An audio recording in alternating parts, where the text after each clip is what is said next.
You have found your way here to Olympus' dreams, where the old stories wait in the quiet hours.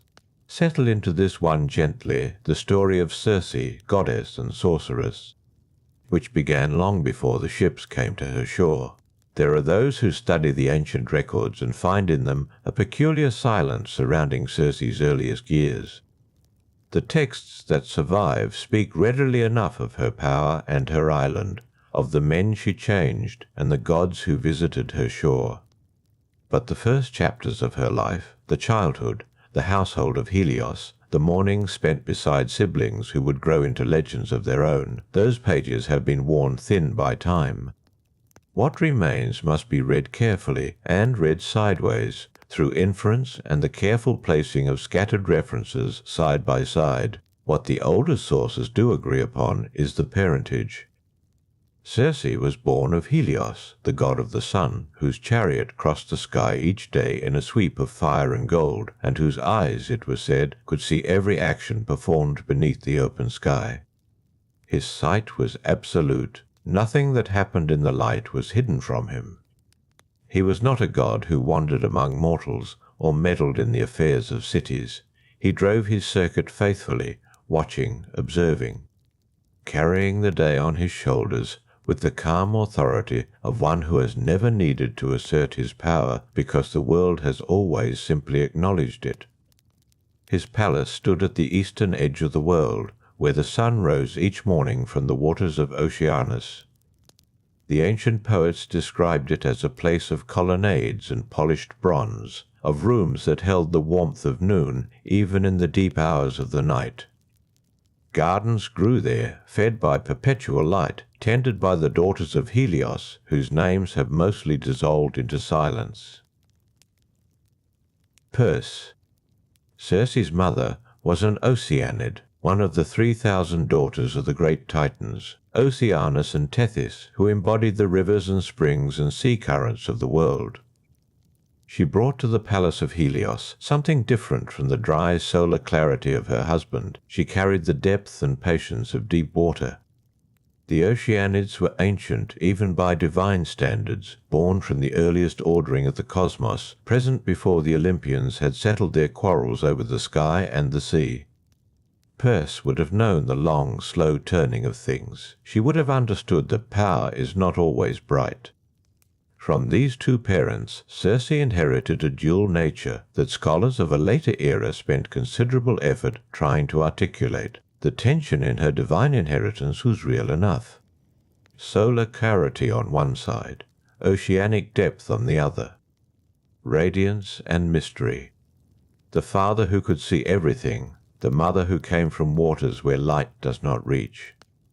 It is perhaps not surprising that the child produced by this union would become someone who dealt in transformation, in the precise chemistry of change.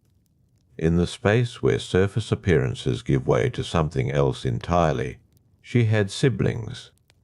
This fact, which might seem unremarkable, becomes significant when one considers who those siblings were. Aeaea, her brother, would become the king of Colchis. The keeper of the Golden Fleece, a ruler of such ferocious and calculating power that when the Argonauts came for his treasure, he constructed tasks designed not to challenge them, but to destroy them. He had inherited from Helios the uncompromising quality, the absolute quality, the refusal to be moved. He transformed his father's light into something colder, into the light of a court that admitted no mercy.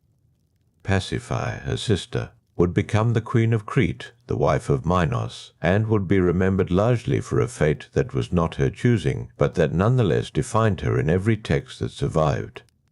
She too carried power, strange power, the capacity to be touched by forces larger than herself. She too lived at the intersection of the natural and the unnatural. Among these siblings, the young Circe would have been the third point of a particular triangle. They shared blood, shared heritage, shared the strange distinction of being children of the sun. But the sources that whisper of this early period suggest, without quite stating it directly, that Circe's difference was apparent early.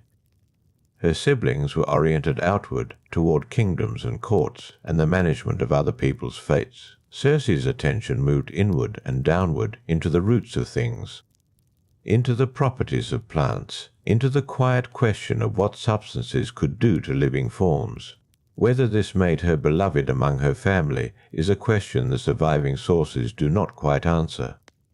The records of this period are incomplete in ways that feel almost deliberate, as though memory itself decided to look away. What can be reconstructed is a household of immense divine power, 3 children of startling and divergent gifts, and a distance between them that was perhaps always there, even before the world pulled them apart. Circe's relationship with Aeaea is described in the Argonautica with a stiffness that speaks of estrangement. When Medea, his daughter, arrives at Aeaea having fled Colchis and committed the act that cannot be taken back, Circe receives her with the formal gestures of obligation, not with the warmth of a family reunited. There is ceremony but no ease. There is recognition but no comfort. The bond between siblings that might have been close, or might have always been formal, had by that point calcified into ritual acknowledgement. With Pacifier, the relationship is even more shadowed by inference. They shared something that neither Aeaea possessed in quite the same form. The particular kind of power that exists outside polite categories, that makes other beings uneasy. That does not announce itself with a crown or a title, but shows in the quality of attention, in the way certain things respond to the presence of certain individuals. What it was like for Circe, as a young divine being in that luminous palace, feeling the first stirrings of her own distinct power, noticing that she perceived the world in ways her siblings did not quite mirror, this cannot be reconstructed with confidence from what remains. But the shape of it can be felt in the texts that come later, in the particular quality of her solitude on Aeaea, in the way she seems. In Homer's account, to have been alone for a very long time before the ships arrived, she was born into a family that was itself a kind of crossroads. Solar fire meeting oceanic depth. Divinity producing 3 separate and incompatible inheritances. The palace of Helios rising at the edge of the world, bright and warm and fixed, and Circe, youngest of those 3 radiant children, already beginning to look toward the herbs at the garden's edge.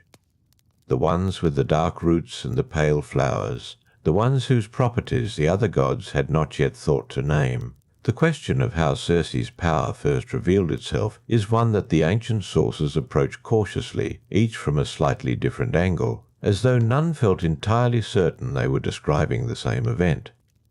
What survives in the oldest accounts is not a single moment of discovery, but a gradual accumulation, a pattern emerging across years. Something noticed, then examined, then slowly understood. The pharmaca, the herbs, the roots, the substances that could alter the living body were not invented by Circe. They existed before her. They grew in the gardens of Helios as they grew elsewhere. What Circe possessed was not the plants themselves, but an attention to them that no one else in that bright household seemed to share. The unnamed daughters of Helios tended those gardens.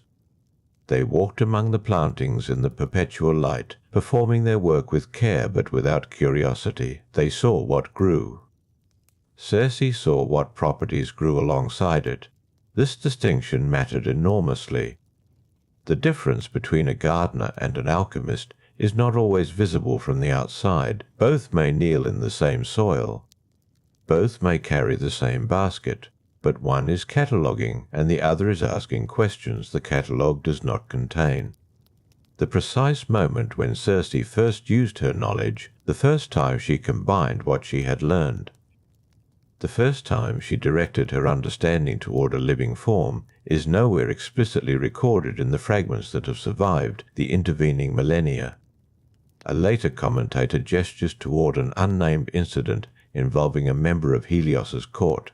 Another source, less reliable, speaks of a transformation that was initially accidental. Neither account can be verified with any confidence. What can be said is this: the power, when it emerged, was not gentle. It was not a small thing. It was a transformation of matter, a restructuring of form, the kind of change that does not announce itself with subtlety. And in the palace of Helios, a place of absolute clarity and unwavering radiance, this kind of power would not have gone unnoticed. Helios saw everything. This is not metaphor. This is his nature. The sun moves across the entire breadth of the sky and misses nothing below. What his chariot passed over, he observed. What occurred within his own house, within the boundaries of his own domain, he would have known with certainty. What he did about it is a question that opens into silence. The sources, such as they are, do not describe a confrontation between father and daughter in any text that has come down intact. They do not narrate a judgment passed, a sentence delivered, a command given. What they show instead is the result. Circe on Aeaea. Circe already established on that remote wooded island when the oldest of the surviving stories begin.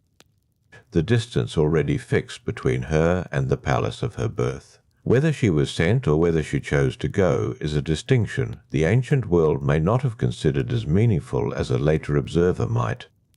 Divine families operated within their own logic.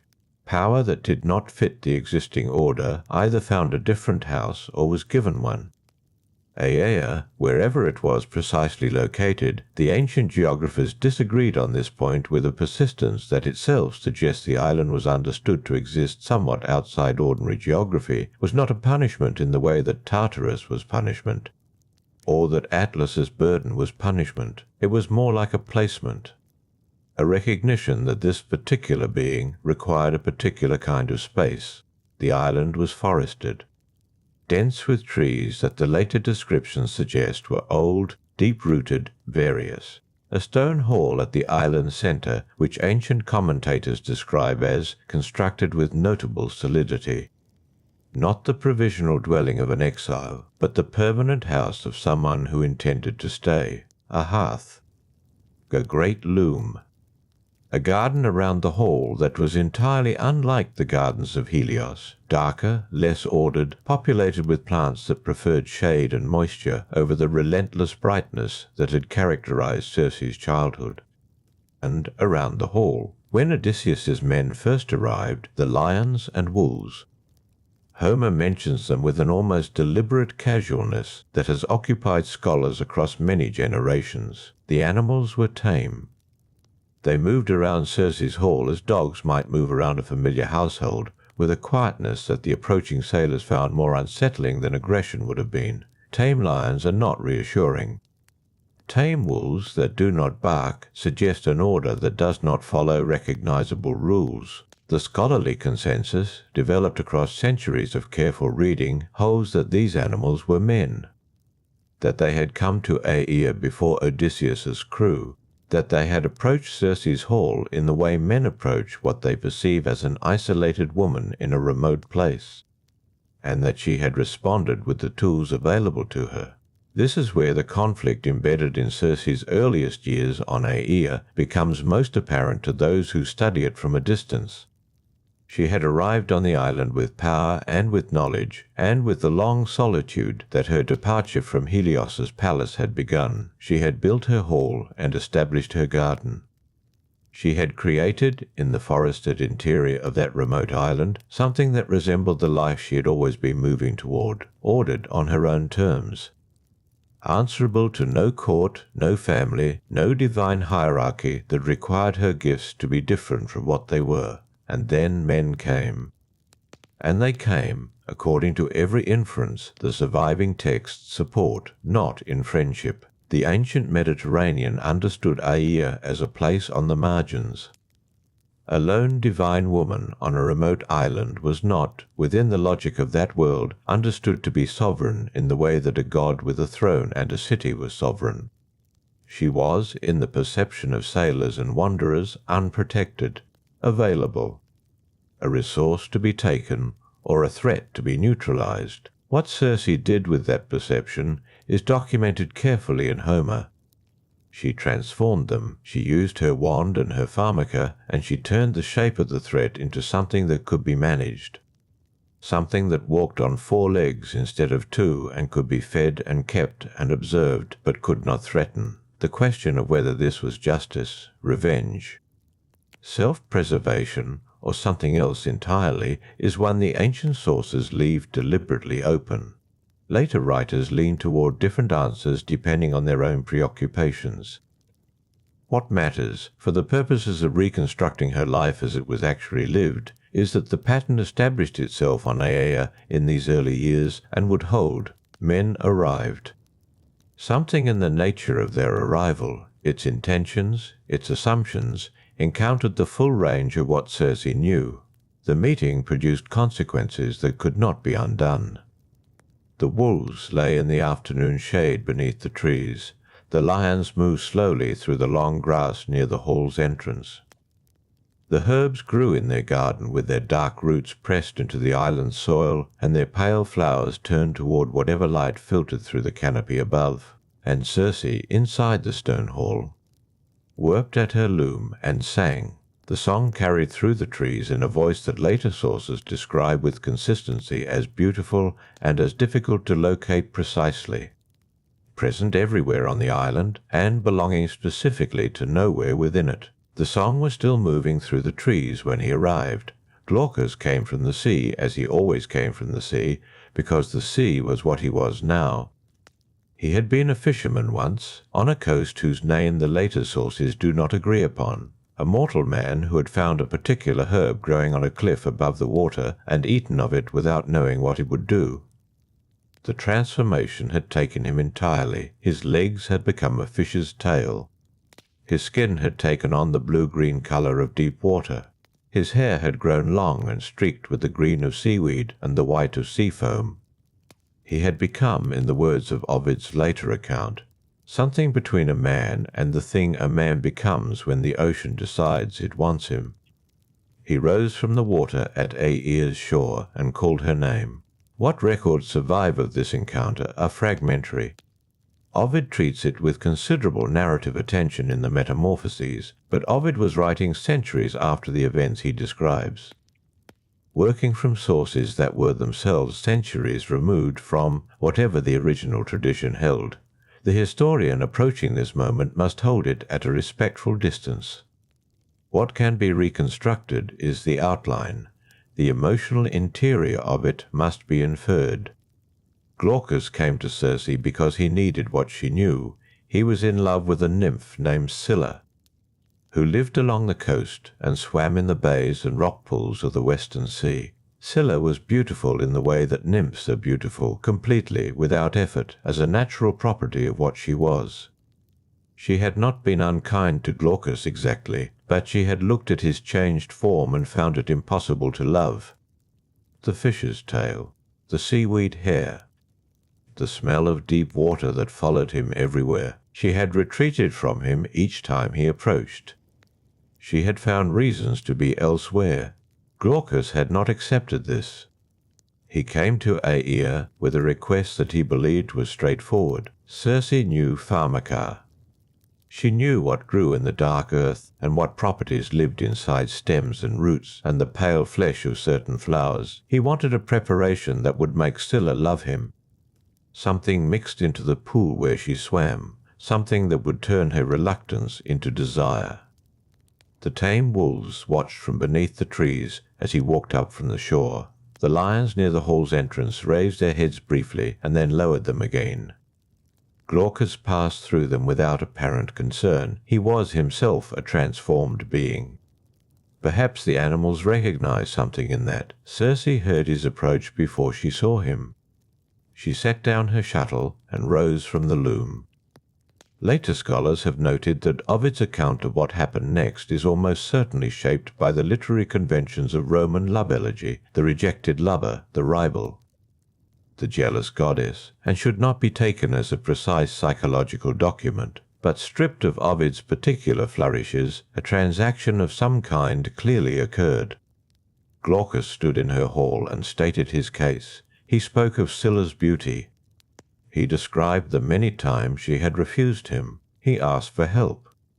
What happened inside Circe as she listened is the part the surviving sources handle most imprecisely. She was alone on Aeaea.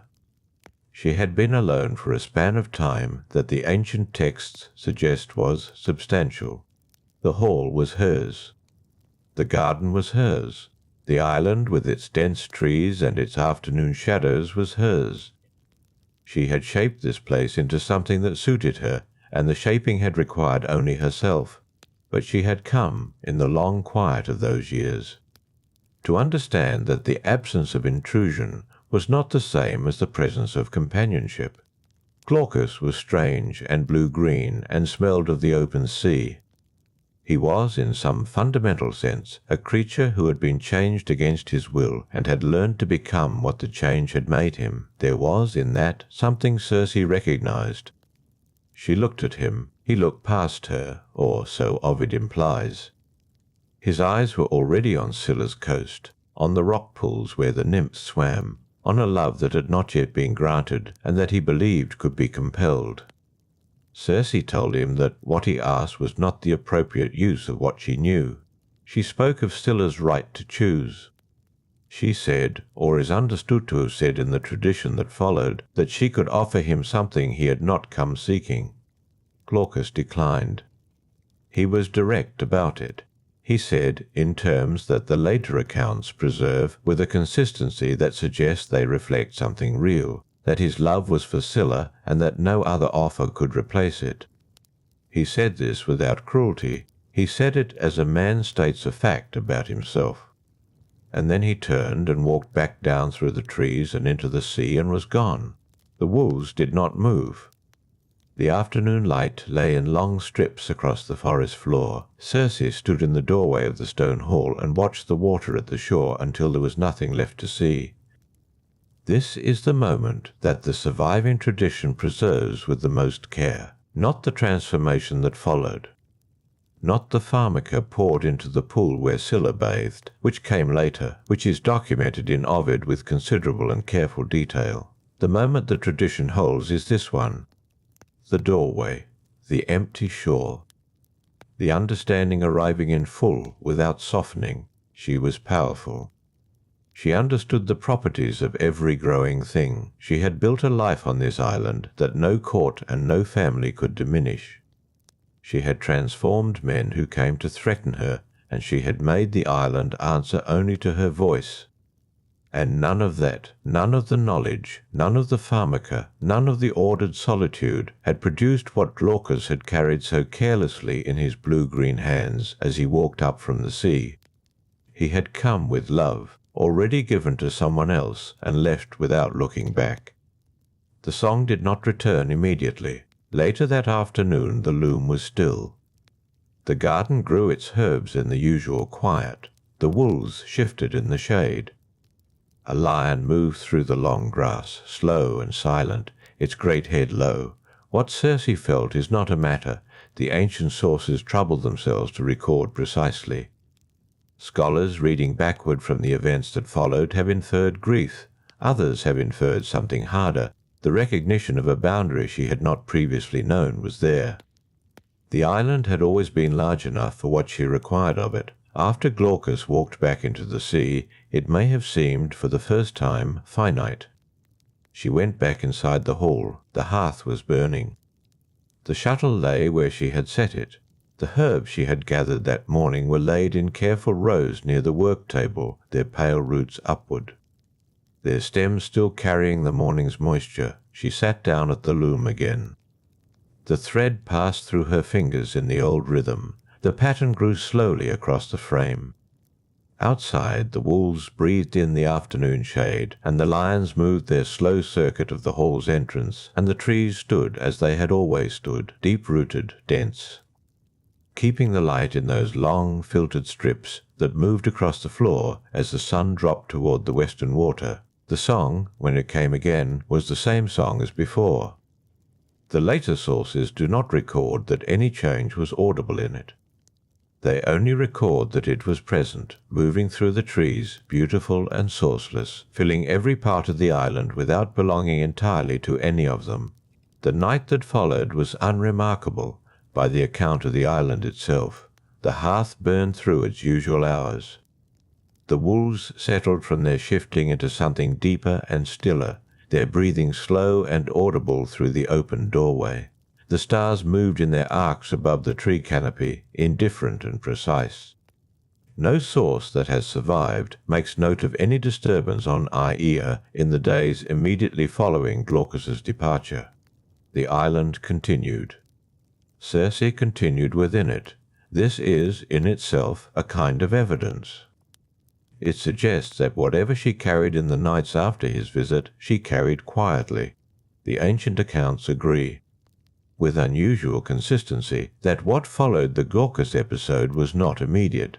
Ovid, who gives the transformation of Scylla its most complete treatment in the 10th and 14th books of the Metamorphoses, presents a gap, brief in the poem's time, but potentially longer in the mythological record, between Glaucus's departure and Circe's action at the pool. Scholars have long debated the significance of this gap.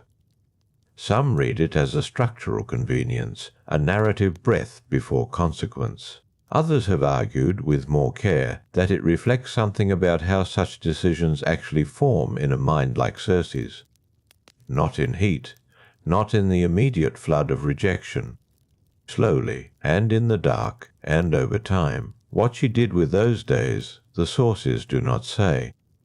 The garden required its usual attention. The work table held its herbs. The loom held its unfinished weaving, the pattern still incomplete across the frame. She would have moved through these tasks with the precision she had always applied to them. Precision was, for Circe, both method and defence, but Scylla was in the world. That fact would not have been absent from her thinking. The nymph was real. She swam in real water, in the rock pools of a real coastline, beautiful and untroubled, entirely unaware that a sea god had crossed an open ocean in her name. She had refused Glaucus not from cruelty, but from a kind of honest revulsion. His transformed body, the seaweed and the fish's tail, was simply not what she could accept. The ancient accounts do not condemn her for this. Neither, in the sources that have survived, does Circe. What Circe's thinking held in those days was not, by the tradition's reckoning, a simple anger at Scylla's refusal. It was the more complicated thing, the awareness that Scylla had been loved without doing anything to earn it, that Glaucus had walked out of the sea and up through the forest and stood in the doorway of the stone hall, not because of Circe's knowledge, not because of what she had built here, not because of her power or her solitude or the particular way she had made this island answer to her voice. He had stood there because of Scylla, only because of Scylla. Circe had been, in that encounter, incidental. This is the formulation that several commentators, writing centuries after the events in question, have found most useful for understanding what came next. Not jealousy in the ordinary sense, something more precise. The recognition of one's own invisibility in a moment where one had believed, for a few hours, that one might be seen. The pharmaca she chose for the pool is described by Ovid with a thoroughness that suggests he had access to sources no longer available. The herbs were gathered at specific hours. The preparation followed a sequence that Circe understood in full, each step deliberate, each measurement exact. There is no account in any surviving text that presents this as impulsive. She knew what she was making. She knew what it would do. She walked to the pool where Scylla bathed. The location is not specified with precision in any source. It was a coastal pool carved by water into stone, filled by the sea at high tide, and sheltered from open wave by an arrangement of rock. It would have been, in the hours before Circe arrived, a quiet place. The kind of water that holds light differently than the open sea, stiller, greener, with the particular translucence of shallow stone-bottomed basins. She poured the pharmaca into the water. Ovid's description of the transformation that followed is detailed enough to be uncomfortable. The water changed. Scylla, entering the pool as she had entered it on countless unrecorded mornings, found herself changed with it. The forms that emerged from the lower half of her body were not animals she recognized. Heads rose from her waist, 6 of them, in the account that became canonical, each one barking, each one empty of anything that remembered having been Scylla. Her feet had become 12. The rock she had always used as her bathing place became, in time, the rock she could not leave. Circe had not transformed someone who threatened her. She had not transformed someone who came armed to her island. She had transformed someone who had simply existed at a distance, loved by a god who would not love Circe, innocent of everything except being what Glaucus desired. The ancient sources do not record whether Circe was present to witness the transformation's completion. Ovid's narrative suggests she was not. Having poured the pharmaca into the pool, she would have walked back through the coastal rocks and into the forest, through the dense trees and the long filtered light. Back to the stone hall where the hearth burned and the loom waited. What the tradition records is that afterward something had changed in Circe's knowledge of herself. Not her power, which remained intact, not her solitude, which remained as it had been. What had changed was her understanding of what her power could produce when it was turned not outward at a threat, but inward at a wound she was trying to close. The wound did not close. The transformation of Scylla did not return Glaucus to the shore. It did not undo the afternoon when he had looked past Circe toward a coast she could not be. Scylla screamed from her rock, and the sea absorbed the sound, and Glaucus, wherever he was in the deep water, continued to grieve, as sea gods grieve, without resolution. The pharmaca was irreversible. Of all the transformations attributed to Circe across the surviving record, Scylla's is the one the sources mark as permanent. Men turned to pigs could be turned back. Other transformations attributed to her in later traditions allowed for reversal, for the restoration of an original form. Scylla's did not. Whether this reflects something about the particular pharmaca Circe chose, or something about the state in which she prepared it, is a question the sources raise and decline to answer. What can be said is that Circe carried this knowledge back to Aeaea with her. The herbs continued to grow in their careful rows. The loom continued its slow accumulation of pattern. The wolves rested in the afternoon shade, and the lions made their unhurried circuit of the hall's stone entrance. And the song moved through the trees as it had moved through them before any of this had happened, but one path on this island now led only forward. Scylla's pool lay behind her, irreversibly changed, and Circe, who had built her life here on the principle of absolute precision, had discovered that precision applied from grief does not produce the same thing as precision applied from knowledge. The shuttle passed through the loom. The herb stems dried on the work table. Their pale roots pointed upward toward a ceiling that held no sky. The days that followed held their ordinary shape. The herbs needed tending. The garden rows that ran along the eastern side of the stone hall required attention after rain, the stems leaning toward the light, the newer growth pressing up through soil still dark with moisture. Circe moved through them in the early hours, her hands checking each plant with the same attention she had always given. The texture of a leaf told her age and potency. The colour at the stem's base told her the depth of the root. She did not need to name what she was doing. The work had its own language, and she spoke it fluently.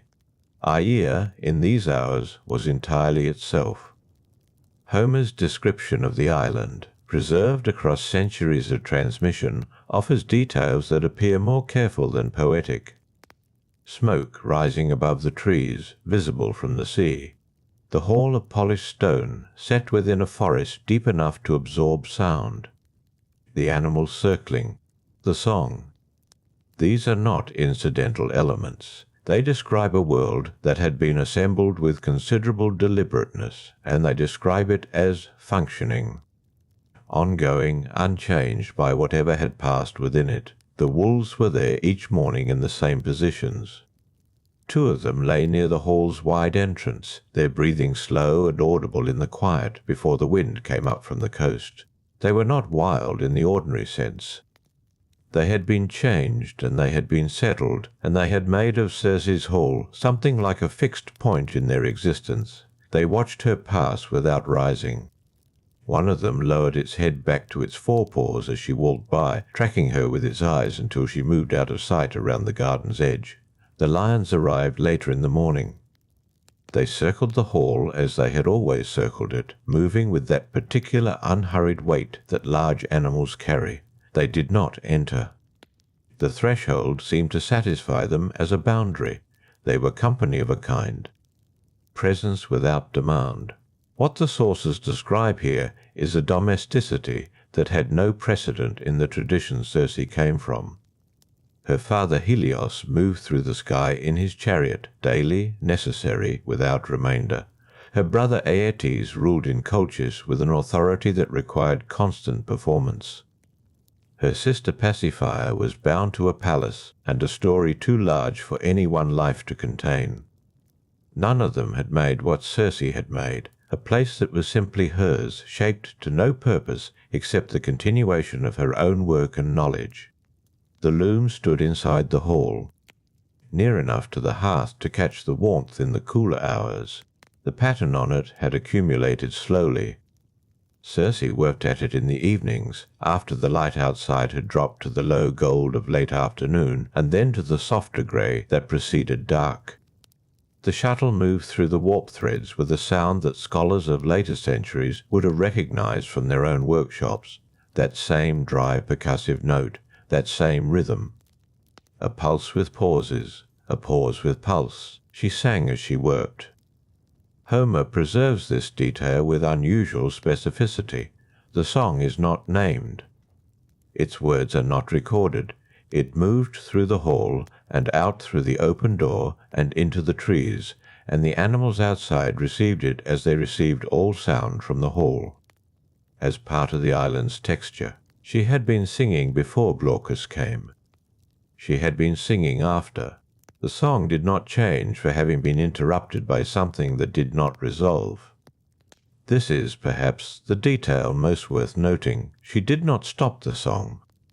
She returned to it as she returned to the loom and to the garden and to the table where the dried stems lay in their careful arrangement, roots upward, the pale fibres of them catching the light. The garden itself was a record of her knowledge. What grew there was not incidental. Each plant had a specific reason for its placement, its distance from its neighbour, the depth at which it had been set. Some required shade and were sheltered accordingly by taller growth. Some required morning light and faced east. The pharmaca grew among ordinary plants, indistinguishable to an uninformed eye, which was, of course, the point. Scholars who have attempted to reconstruct the specific contents of Circe's garden from the references scattered across surviving texts have produced lists that reflect their own periods more than hers. The Greeks named plants she likely knew. The Romans added others. Ovid's descriptions are vivid and frequently imprecise in ways that suggest poetic license applied to genuine knowledge. But the fundamental outline holds across sources. She cultivated what she needed, and she needed a great deal. There were herbs used for healing. There were herbs used for change. There were those whose preparation produced sleep, and those whose preparation produced waking, and those whose effect depended entirely on the hour and method and intention of the one preparing them. Circe knew all of these. She had known them long enough that the knowledge had stopped being separable from her ordinary thought. She did not need to recall what she knew. It was present, constant, the way one's own hands are present and constant. In the afternoons, when the island's light thickened and the animals settled into stillness, she sometimes walked the longer paths. Aeaea was not large, but it was dense. The forest held its interior close. Paths wound through it that she had made herself over years through the gradual repetition of her own movements. The trees in these sections were old enough that their roots crossed the surface of the soil. She knew where each one rose and fell. She did not walk toward the coast. Not in these days. The coastal paths remained where they had always been, and they would remain there, and in time she would use them again. She had not closed them off. She had simply, for the present, found no occasion to take them. The sea was audible from most parts of the island. Its sound changed with the wind and with the hours, higher in the morning when the breezes were sharper, lower in the afternoon when the air lay flat and warm across the water. From inside the stone hall it was a constant, low and rhythmic, and largely unobtrusive, the kind of sound the ear stops registering after long habituation. Circe had lived with it so long it was closer to silence than to sound. A ship was visible some evenings on the horizon. Not approaching, simply present in the middle distance, moving in that slow diagonal that meant a vessel following wind rather than oars. From the headland above the hall she could watch it diminish. It would be gone before dark. These ships interested her less than the tradition suggests they should have. She is portrayed in later accounts as watchful, waiting, as though her life on Aeaea were a suspension between events. The evidence does not entirely support this. The hall was too functional, the garden too carefully maintained, the loom too steadily accumulating its pattern. She was not waiting, she was occupied. There is a difference, and it matters for understanding what she was when visitors finally came. Not a figure held in pause, preserved like something dried on a work table with roots facing upward, but a person in the middle of her own days, carrying forward the knowledge she had gathered, adding to it, refining it, applying it to the soil and the fibres and the silence of an island that had been given entirely to her care. The hearth burned through the long hours of another night. The wolves shifted in the darkness near the door, their coats pale against the stone. The loom's unfinished edge waited for the morning. Morning came to Aeaea, the way it always did, incrementally the darkness thinning before light fully arrived, the forest canopy holding the last of night longer than the open headland above. The wolves at the door had shifted in their sleep. One lay with its muzzle turned inward now, breathing into its own fur.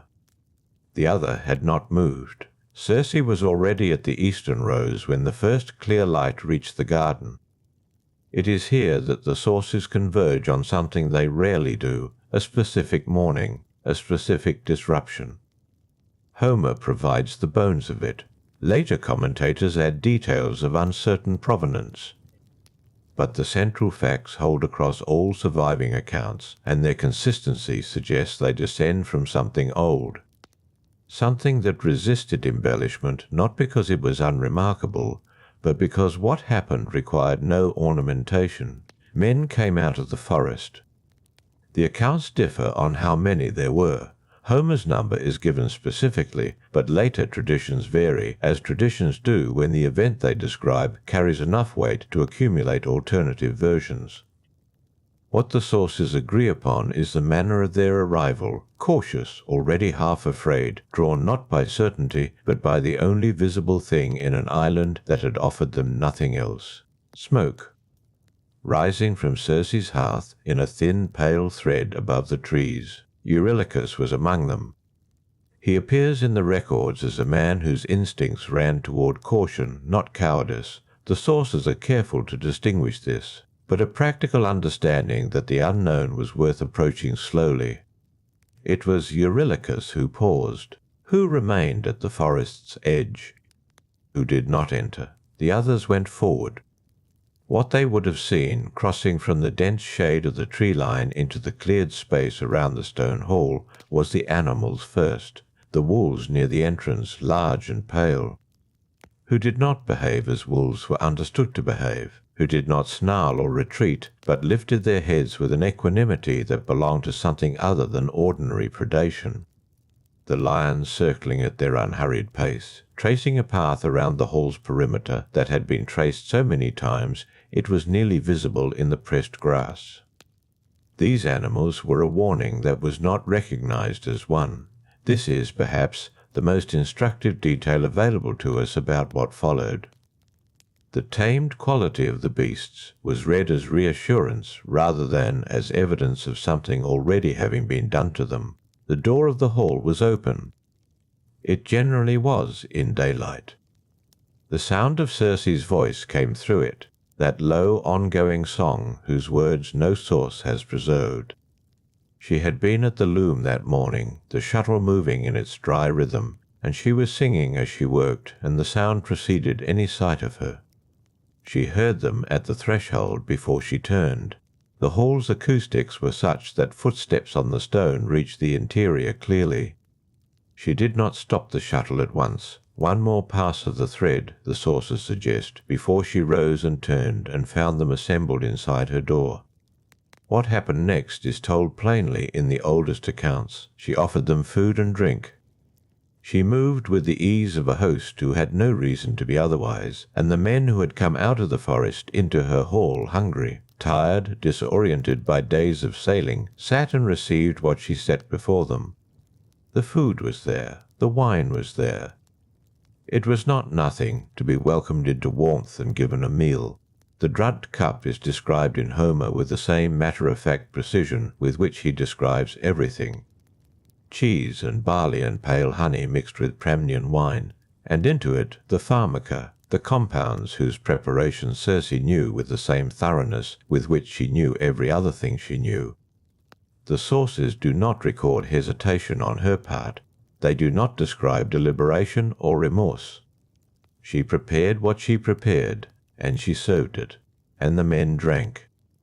Then she struck them with her wand. The transformation is described across multiple accounts with a consistency that suggests the original version was vivid enough to survive intact. They became pigs, not in any partial or metaphorical sense. The accounts are specific. They had the minds of men still, the awareness of what they had been, the comprehension of what they had become. They were driven into the sties and penned there. The door shut behind them. Eurylochus, watching from the forest edge, heard the sounds of it. He ran. This is the rupture the chapter intends to examine, and it is worth examining carefully. The arrival of Odysseus's crew broke something, not the island, not Circe's routine, not the loom or the garden or the daily movement of animals around the hall. Those things continued. The fire in the hearth required no adjustment. The wolves at the door slept as they had slept the night before. What broke was the state of Aeaea as a closed system. For however long Circe had lived there, and the sources, as noted, are imprecise about duration, the island had functioned as a world she controlled entirely. Its inputs were weather and light, and the slow growth of things in soil. Its inhabitants responded to her. She knew every path in the forest, every route that crossed the surface of the ground. The men in the sties did not respond to her in the way the wolves and lions did. They were there against their will. That distinction mattered, and the ancient sources understood it, even where they declined to say so plainly. The animals outside the hall had come to Circe's island through their own transformations. The wolves lay calmly near the door each morning. The lions traced their patient circles. They had, in whatever sense one can reconstruct at this distance, settled into the life the island offered. The men in the sties had not. They remained unsettled. They brought with them the weight of wherever they had come from, the ship on the water, the long, disorienting days, the ordinary human hunger for something they could name and find their way back to. Eurylochus was already through the forest. He was already running toward the shore. His account, when he gave it, would be incomplete. He had watched from outside. He had not seen the wand. He could not have known exactly what had occurred, but it would be enough. Enough to send Odysseus up the path through the trees. Circe did not know this yet. She returned to the loom. The fire in the hearth was what it had been. Outside, the lions continued their unhurried circling, and the wolves lay still with their heads on their forepaws, and the sea made its low sound that the ear had long since stopped registering. The afternoon light thickened over the island in its familiar way. Whatever would come next was already on the path through the forest, moving toward her hall through the shade of old trees whose roots she knew by name. He came up the path at mid-afternoon. The oldest accounts agree on the route through the forest, following the same trail the others had taken that morning. Past the same high trees whose canopy broke and closed overhead in irregular patterns of light. Hermes met him somewhere along it. The god is described as young in appearance. carrying his golden staff. Moving through the forest in the way gods move through mortal places, without disturbing what they pass through, without leaving any record of their footsteps on the ground. What Hermes said to him has survived in Homer with unusual precision. He told Odysseus what had happened to his men.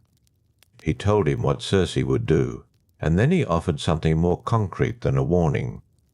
The herb is called moly in the oldest sources. Its root was black. Its flower was white. Hermes pulled it from the earth with the ease of a god handling what a mortal hand would struggle to uproot, and he placed it in Odysseus's hand and described how to use it. The plant would neutralize the pharmaca. It would allow the cup to be drunk without effect. After that, Hermes said, draw your sword and make as though to strike her, and she will be frightened, and from that fear something useful will follow. The account is precise about the herb. It is less precise about what Odysseus felt carrying it, walking the final distance toward the hall. The smoke from Circe's hearth was visible through the canopy. The wolves would have been the first thing he saw at the clearing's edge. 2 of them, large and pale, one with its muzzle turned slightly inward, one entirely still. They did not move toward him. They watched. This detail has attracted considerable scholarly attention. The wolves had greeted the earlier men with the same calm stillness, wagging, docile, attentive. That they permitted passage rather than impeded it tells us something about how Circe's transformations worked on disposition, if not on form. But the question of what the wolves made of Odysseus, of whether something in the herb he carried announced him differently, cannot now be recovered. He crossed the threshold. The hall was as the first group had found it.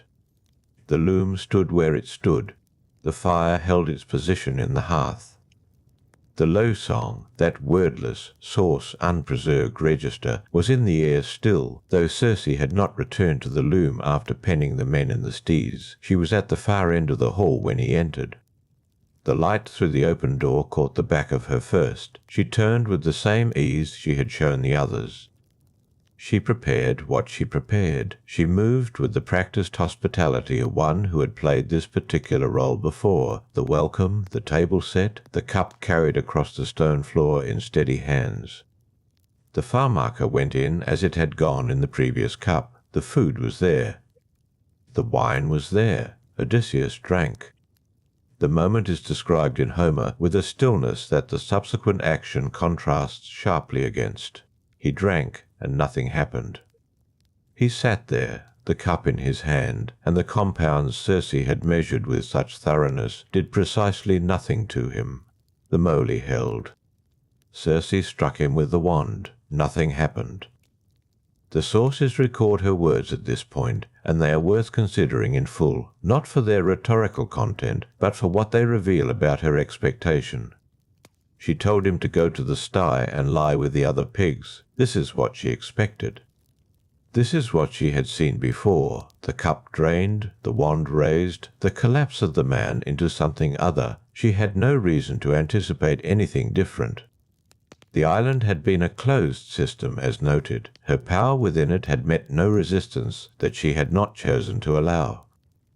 Odysseus drew his sword. What happened next is one of the more quietly extraordinary moments in the oldest Greek literature. Circe fell back. The woman who had transformed men with the ease of a weaver passing thread through cloth, who had raised and lowered her wand without any register of effort, retreated from the blade and cried out. The cry is preserved in the sources, though the exact words belong to Homer's rendering rather than any independent account. "Who are you?" she asked. Or something that translates to that. No one has ever drunk this and remained himself before. What man are you, and where do you come from, and who gave you that herb?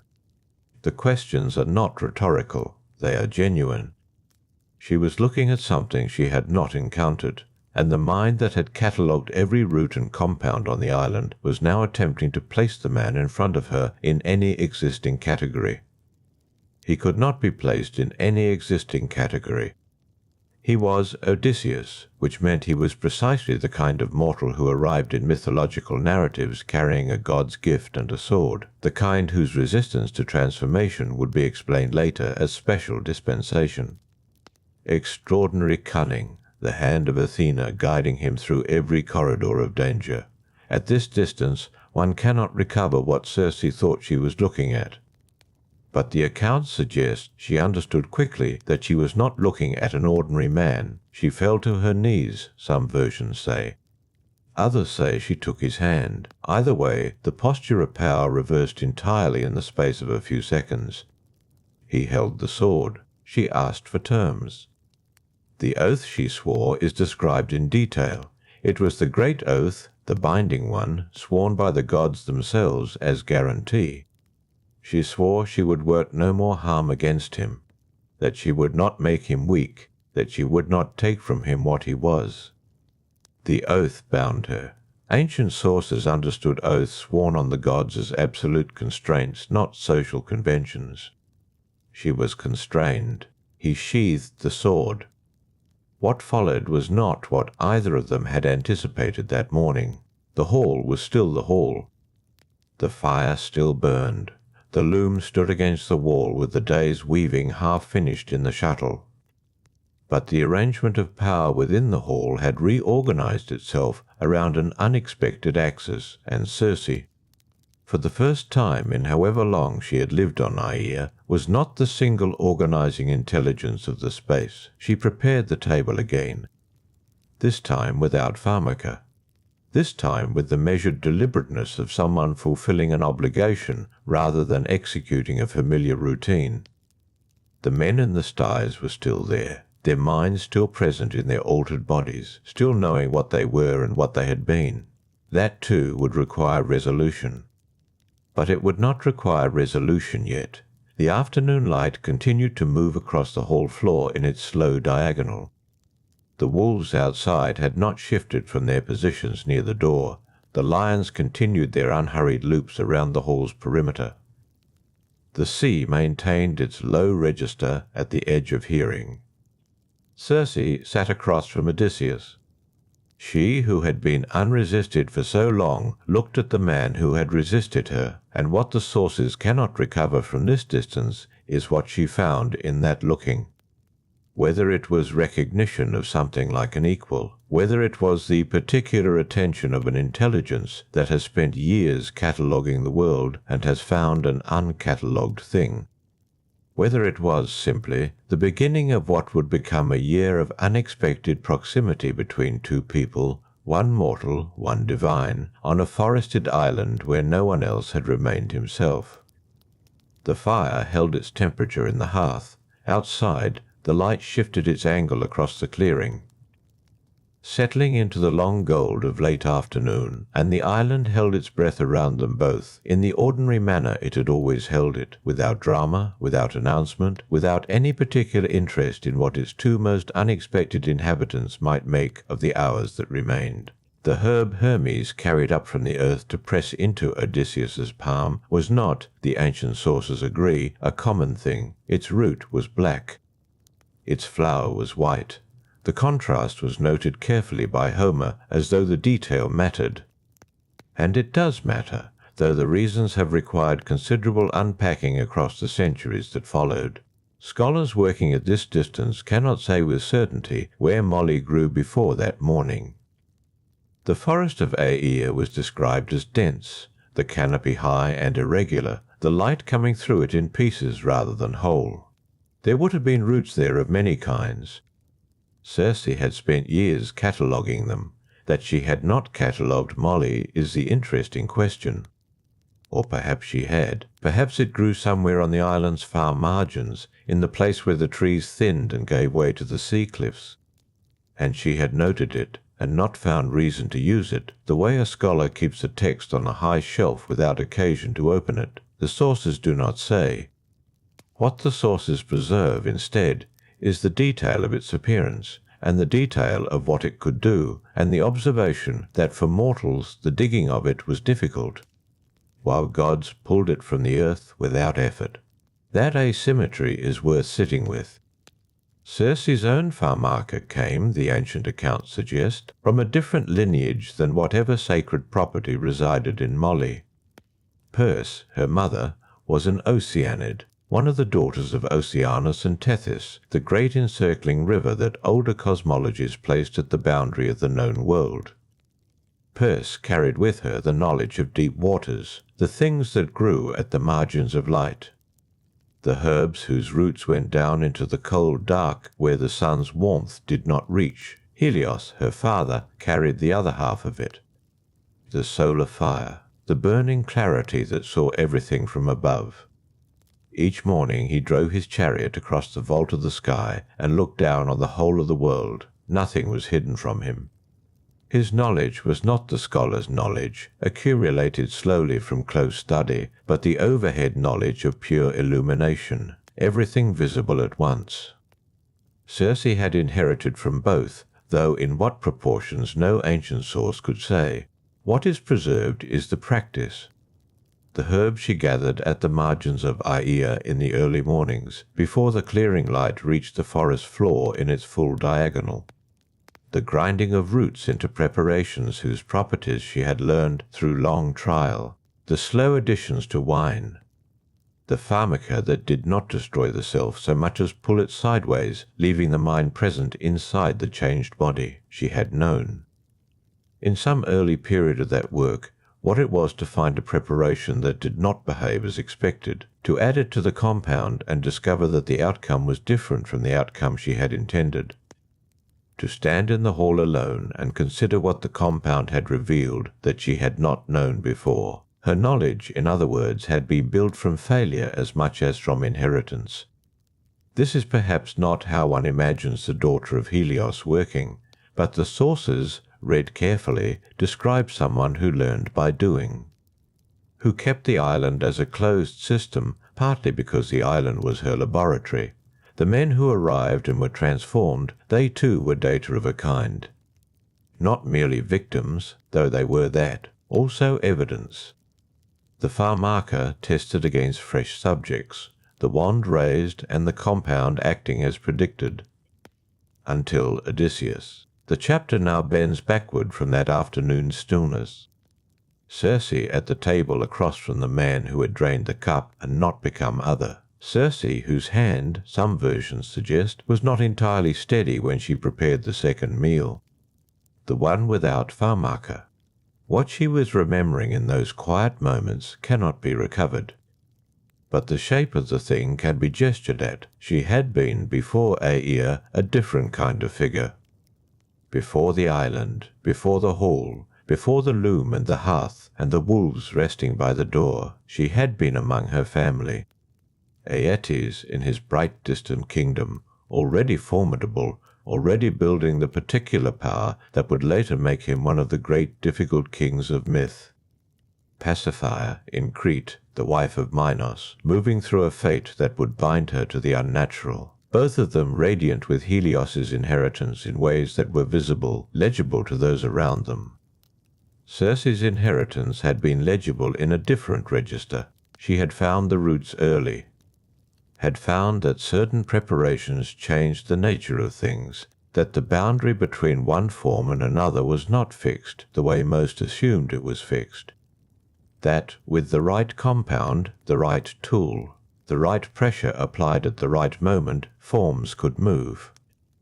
It was not a knowledge that made her comfortable to be around. Aeaea had come as necessity then, or choice. The sources differ on the precise mechanism of her arrival, and at this distance the distinction may not matter.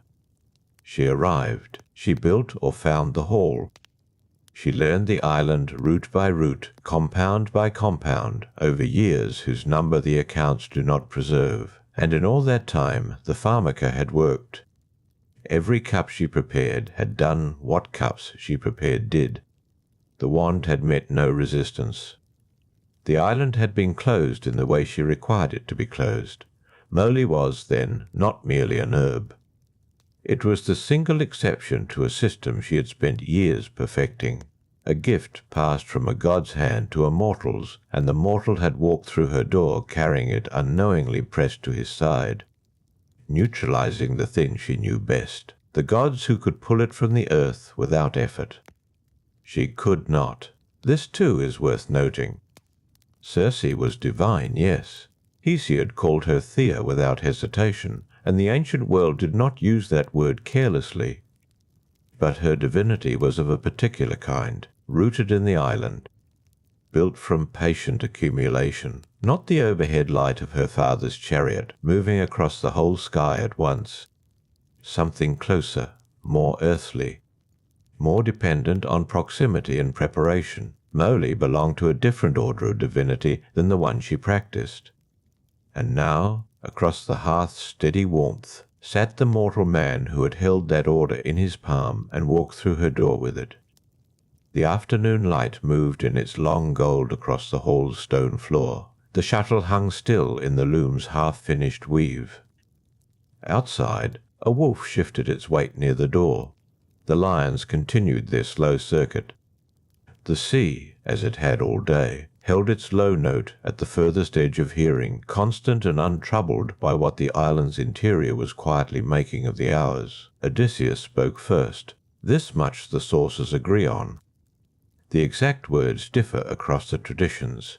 Homer gives him a direct appeal, a reminder that oaths between gods and mortals carry weight, that a man who has shown himself resistant to her craft deserves, at minimum, the courtesy of her attention. Some later commentators suggest his words were fewer than the poem records, that he simply looked at her across the table and waited, and that the waiting itself was the argument. What is certain is that Circe moved. She rose from where she sat. She went to the penned place at the rear of the hall where his men had been kept through the hours of the afternoon, 12 men compressed into 12 animal forms. Their human minds present somewhere inside. The record does not say whether they made sounds she recognized. The record is not always interested in the details that would matter most. She had the wand in her hand. She had a second compound, this one prepared differently. The sources give very little detail about what reversal required, which is its own kind of information. The forward transformation was documented in her methods. The reversal was not something she had been called upon to perform many times before. Perhaps not at all. She moved along the row of them and worked methodically. This is the word the accounts imply, though none quite say it. Methodically. As she had learned to move in her work on the island, without haste, without ceremony, beyond what was functionally necessary, the men came back. Homer's account notes something remarkable, that they emerged not merely restored, but altered by the restoration. Taller, the skin cleared of its former roughness. Younger in some quality the text does not fully name. Whether this was a property of the reversal compound, or of Circe's own attention in preparing it, or of something else entirely, the poem does not say. It presents the fact without explanation, as though the poet understood it was beyond the logic of the narrative to account for. The men wept. This too is in the text. Grown men, sailors, veterans of long water and longer waiting, standing in the hall on their own legs again, weeping. Circe stood among them with the wand lowered. What she made of their tears, from this distance, cannot be stated with confidence. The sources are not interested in her interiority in this moment. They are interested in Odysseus, in the reunion, in the practical next steps of the story. The scholar working with these texts must accept that Circe, in this scene, is observed from the outside. But she remained in the hall. She did not withdraw to another room. She directed them to food, to water for washing. The wolf shifted again outside the door, and one of the men startled at the sound, and she told him the animal would not harm him. The words she used to say this are not recorded. Odysseus went back to the shore. This detail arrives quietly in the poem, almost as an aside. While the men he had just recovered were eating in Circe's hall, while the hall's warmth settled over the restored crew. Odysseus walked back through the forest to where Eurylochus and the rest of the men had been waiting. He brought them back. All of them. The full complement of the crew, the ones who had been transformed and the ones who had not, gathered together at last on the island. The forest closed behind them as they walked in. The light by then had shifted further. The long gold had moved from its horizontal towards something lower, the canopy above the path filtering it into pieces. There was a moment of recognition between the two halves of the crew. The men who had been pigs seeing the men who had stayed on the shore, the men from the shore seeing their companions standing on human legs, weeping still or done with weeping, impossible to say. Homer describes it as a noise that rose from the group together, a sound like calves returning to their mothers after a night apart. This is the simile the poem chooses, and it is not an incidental choice. Circe fed them.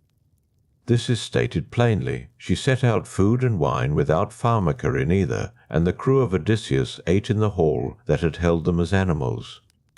The hall itself was unchanged around them, the loom with its half-finished weave. The hearth. The stone floor now bearing the weight of many feet instead of one. The night passed. Then another. The accounts do not mark the exact moment when the crew's desire to leave Ithaca reasserted itself. It happened gradually. The days on the island accumulating, Circe's hospitality steady and without condition. The pharmaca absent from everything she served, the men sleeping well, eating well. The island in its abundance giving them back the condition that months of difficult water had taken from them. But the sea remained audible at the edge of everything, and men who are sailors do not stop being sailors simply because the hall is warm and the food is good and the wolves outside the door have learnt their smell. Eurylochus was the one who finally said it aloud. His name appears at this juncture in the poem as it appeared earlier, carrying the function of the man willing to speak what others are thinking. He went to Odysseus, reminded him of Ithaca, of the people there, of the home that was waiting, or that had been waiting, or that might still be. Odysseus went to Circe. This is the confrontation the chapter plan names, and it is worth noting how unlike a confrontation it appears in the record. No raised voices. No sword drawn this time. He found her and told her directly. His men were urging him toward home, that if she was willing to help them, the time for that help had come. The sources suggest she did not dispute this. She had known, presumably, that the year would end, that the men from outside the island did not belong to the island in the way she did, that the sea, which Odysseus could hear as readily as she could, would eventually become louder than the hall's warmth. She told him the way home required a further passage, that before Ithaca there was another place. This information arrived not as a threat but as fact, delivered with the specificity of someone who had long since accepted it as part of what the journey required. The men in the hall behind him were quiet. The wolves outside made no sound. The sea held its low note at the edge of hearing. It had held it through the entire year, patient and unconcerned with any of the negotiations happening on the forested island above it. The afternoon that had held them both across the table now belonged to history. The year was ending. Something new was beginning, which the next part of the story would name. The other place was the land of the dead. This is stated plainly in the Homeric account. Circe did not soften the disclosure or arrive at it gradually. She told Odysseus that before he could sail for Ithaca he must first descend to the house of Hades and dread Persephone. He must consult the shade of Tiresias, the blind prophet of Thebes, whose mind alone among the dead retained its clarity. This was the condition of the homeward road. Not a threat, not a punishment. A requirement as fixed as the position of the stars. What Odysseus said in the first moment of hearing this, the poem does not record. Homer moves quickly through the response, noting only that Odysseus wept, that he sat on the floor of Circe's hall and wept, and said he had no desire to go where no living man had gone before him. The weeping is brief in the text. It takes a single line. But it is there, and scholars who have examined this passage closely tend to find it significant. The man who had resisted transformation, who had drawn a sword on a goddess, who had remained standing when every other man in the hall had fallen, sat on the stone floor and wept. Circe waited. The fire in the hearth continued. The half-finished weave on the loom held its shape in the shadows behind her. She had been precise in her instructions before this moment. The character visible through the poem's account is not one who softened directions or approached difficult information by degrees. When the requirement was stated, it was stated. The grief of the listener was observed but not altered by it. This is a consistent feature of how she appears across the sources. Then she began to tell him what to do. The instructions she gave are preserved in remarkable detail. They represent one of the most complete ritual sequences in the Homeric texts. Scholars have noted this. The specificity is unusual. The route to the river Oceanus, which flows at the edge of the world, the thick grove of poplars and willows that marks the entrance to the realm of Persephone, the spot where two rivers meet, the Pyriphlegethon and the Cocytus, which is a branch of the Styx, the exact dimensions of the pit to be dug with a sword, the libations in their precise order, honey wine first, then sweet wine, then water, then white barley scattered over all, the prayers offered to the nations of the dead, the black sheep, a ewe and a ram, held over the pit with their throats facing downward, their blood flowing into the earth.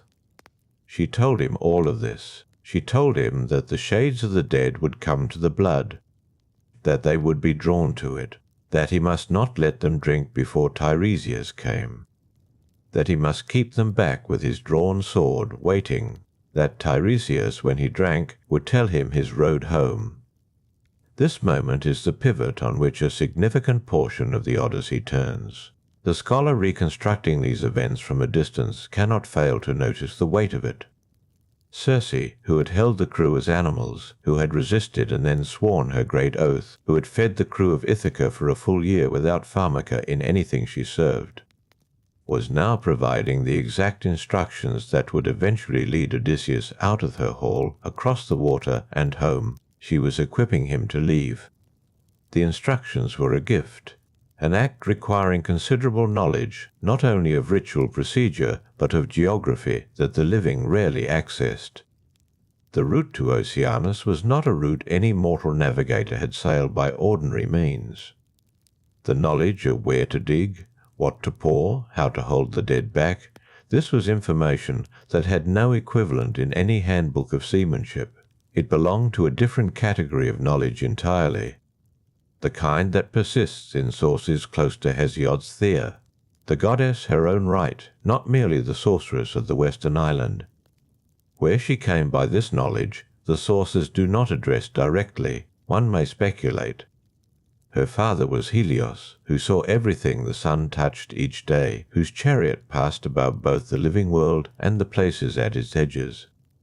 Her mother was Perse, the Oceanid, descended from the deep river that encircled all things. The river Oceanus that Circe named in her instructions was her mother's ancestor, her mother's origin, the source from which the Oceanids themselves had come. She was not sending Odysseus to a place that was entirely foreign to her lineage. This does not make the giving of the instructions less remarkable. Knowing a territory and choosing to share the knowledge of it are different acts. She chose to share it. The hours that followed the disclosure are not described in detail by the poem. What we have are the practical arrangements. Circe told Odysseus to rest. She told him she would provide what was needed for the voyage: the ewe and the ram, the direction for sailing, the wind that would carry him to the edge of the world. These she would give in the morning. The morning came. The record does not pause over what the night held. The crew slept in the hall or near it, on the island that had been their home for a year. The warmth that had accumulated over that year was still present. The food of the last meal was still in them. They slept, presumably, as men sleep when they know tomorrow begins a journey they cannot control and cannot refuse. Circe moved through her preparations. The accounts cannot say with certainty what she did during those hours, whether she slept or did not. Whether she spent the dark hours assembling the provisions, or sat at the loom in the firelight working the threads of her half-finished weave. What the poem records is the result. By morning the arrangements were made. The black sheep were at the shore. The wind was waiting. She led the crew down to the water herself. This detail appears in the text. She did not send them down with instructions and remain at the hall. She walked with them to where the ship was beached, where the sea that had been audible for a full year was suddenly visible and immediate. The ship sat on the dark sand. The mast was stepped. The oars were ready. She told Odysseus to set sail when the wind arrived, and that it would arrive when she sent it. She told him not to stay his hand at the entrance to Persephone's grove. That grief was not a reason to turn back from what Tiresias would tell him. She told him this as a practical matter. The crew boarded. The black ewe and the black ram were led on, their hoofs uncertain on the wet planking. The wind came from behind them, not a natural wind. Circe had named it and sent it. The sail filled. The island of Aeaea began to recede. From the shore, or so the later poets imagined, Circe may have watched. The record does not confirm this. The poem's attention moves with the ship, leaving the island behind in the same clean way the narrative leaves behind everything it is finished with. The hall, the hearth, the loom with its half-finished cloth. What remains, in the account that can be recovered, is the instruction itself. Written into the poem's structure, preserved through centuries of careful transmission, is the moment when a goddess on a forested island sent a mortal king toward the boundary of the living world, provided him with every detail he would need to cross it without dying, and then stood aside. The ship grew smaller on the flat grey water. The wind continued. The oar rhythm settled into its long, regular pull. Aeaea dropped below the horizon. Tiresias was waiting in the dark below the earth, his mind undiminished, holding the shape of Odysseus's future in the cup of his blind sight. He did not know yet that someone had sent the living man to find him. He would know when the blood reached the edge of the pit, and the shade turned toward it, and the prophet came forward to drink. What the ship carried away from Aeaea was, by any reckoning, more than a crew and 2 black sheep. It carried the full architecture of a plan. A precise sequence of actions, a route mapped to the boundary of the knowable world, instructions for handling the dead that no living navigator had previously possessed. Circe had given all of this freely. The sources do not record her asking for anything in return. She had simply transferred the knowledge, as one transfers provisions, as one hands over the ore-wrapped ore for burial rites. Practically, without ceremony. This chapter of her story, the confrontation, if one can name it that, is unusual in the record. The conflict here is not between 2 opposing forces. It is between what Circe knew and what Odysseus needed to know, between information withheld and information finally given. The face-off, such as it was, occurred not with swords raised, but with a man weeping on a stone floor, and a goddess speaking plainly into the silence that followed. She had told him the name of Scylla. That detail is worth noting. The ancient sources differ on precisely when Circe disclosed the nature of Scylla and Charybdis, whether before or after the Nekyia, whether in a single session of instruction or across multiple conversations. What the poem preserves most clearly is that she did disclose it. She named the monster that had once been a nymph. She described its 6 heads and its barking voices. She gave Odysseus the only counsel available: do not stop to fight it. Row hard. Accept the loss of 6 men. Move through the passage without trying to be the one who changes the outcome. She knew Scylla well. She had made Scylla. Whether she identified herself as the agent of that transformation, the record does not say. The Homeric text does not require Circe to explain her relationship to every danger she names. She was a guide in those hours, not a confessor. The instruction was practical. 6 men to the monster. Move through, do not linger. One imagines, and it is speculation, nothing more, that naming Scylla cost her something, not guilt precisely. Circe does not present in the ancient sources as a figure given to remorse, but awareness perhaps. The knowledge that the thing she had poured into the pool on a day of bitter love had become a permanent feature of the world, an obstacle now in the path of the man she had spent a year alongside. One of her consequences, still operating in the world without her, she had also told him about the sirens. This instruction is preserved with particular care. The sirens, those figures whose voices drew sailors to wreck their ships on the rocks beneath them, sat earlier in the path home than either Scylla or Charybdis. Circe told Odysseus to stop the ears of his crew with wax. She told him that if he himself wished to hear the sirens, he must be lashed to the mast and must not be freed regardless of what he said or how he commanded. She told him his own orders, if he issued any, should be overridden by force. This was not a warning about external danger alone. It was a warning about Odysseus himself, about what he would become in the presence of the siren's sound. She knew him well enough, after a year, to account for it in the instructions. The information about Thrinacia came next in her account. The island of the sun god, Helios's own cattle, moving in slow herds across the grass of that high plateau, impossible to mistake for ordinary animals. She told him not to touch them. She said it plainly. If the cattle are harmed, the ships will not come home. If the cattle are harmed, whatever Zeus decides will be final. She named her own father's possession as a prohibition and did not soften it, Helios, whose chariot crossed the sky above Thrinacia,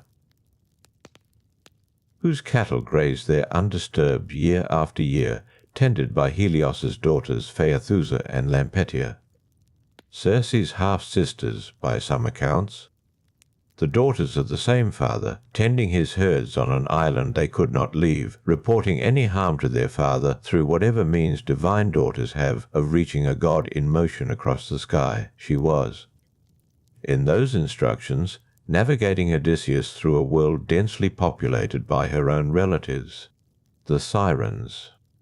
Scylla, a creature of her making, the cattle of Helios, guarded by his daughters. The route she outlined was a map of her connections to the world beyond Aeaea, a world she rarely moved through herself, but knew with the precision of someone who had mapped it in memory rather than by sailing it. This is the confrontation that the record preserves, not violence. Not the sword at her throat that had come earlier, in the episode the scholars assigned to a different chapter of her story. That confrontation had already happened. Odysseus had already stood in her hall with the blade drawn, and she had already fallen to her knees and sworn the oath. What came here in this final morning on the shore was something different. It was the confrontation between knowledge and the need for it, between a being who possessed the full map of a perilous passage home, and a mortal who had no means of completing that passage without her. She had the advantage, clearly. She had always had the advantage. She had had it from the moment Odysseus walked up the forest path to her hall, protected by his moly but still immortal, still bounded by mortality's ordinary limits. What she gave him, in those final hours of disclosure, was parity of a kind, not equal power. He would still sail into danger that she would not face alongside him, but equal knowledge, or as close to it as transfer could achieve. She gave him what she knew, and what she knew was enough, if he used it correctly, to bring him to Ithaca. She knew it was enough. She constructed the instructions to be enough. Whether she expected him to succeed, the sources do not say. She knew the dangers. She had described each one accurately. She had also spent a year with this man, and she understood what he was. That capacity to survive by combination of cunning and pure unwillingness to be defeated. She had seen it in her own hall when the potion had failed and the sword had come out. He had survived her. He might survive the rest. The crew had boarded. The wind had come. The sail had filled on Circe's sending of it, and the ship had moved out over flat grey water. She had stood at the boundary of the shore and done something the record only partially captures. She had given away the map. Not the parchment, not a carved tablet, the living knowledge. The thing that had been hers alone. She had pressed it into the hands of a man pointed toward the west, toward the edges of the world that were her mother's origin and her father's daily crossing. And she had said, in effect, go. The water received the hull. The oars found their rhythm. Aeaea grew small. The half-finished weave on the loom inside the hall held its threads in exactly the arrangement they had been in when she had left it to walk the crew down to the shore. The wolves rested near the wall in the morning light, their breathing slow. The herb garden held its rows of dark-leafed plants against the pale sky. The island had not changed. It would remain what it was. What had changed was the sea beyond it, where a ship now moved carrying the instructions of a goddess toward the first of the obstacles she had named. The sirens whose voices Odysseus would hear and survive because she had told him precisely how to let himself be bound. The ship was gone from sight before the morning fully settled into itself. The water showed no trace of it. Flat grey, unchanged, offering no record of passage, Circe stood a moment longer at the shore's edge, then turned back toward the forest. Scholars who have studied her story closely remark on what happens here. The ancient accounts do not dwell on it. The departure of Odysseus from Aeaea receives its lines, its wind, its careful framing, and then the narrative moves with the ship. Circe herself is left behind in the text as she was left behind. In fact, standing on an island, the poem does not visit again. What she did in the hours after the departure, the record does not specify. The historians of later centuries filled this silence with conjecture. What can be reasonably reconstructed is this: she walked back through the forest. The same path Odysseus had walked down when he first arrived, uncertain, protected by a herb he had been handed by a god who pitied him. She had watched him walk that path from her hall.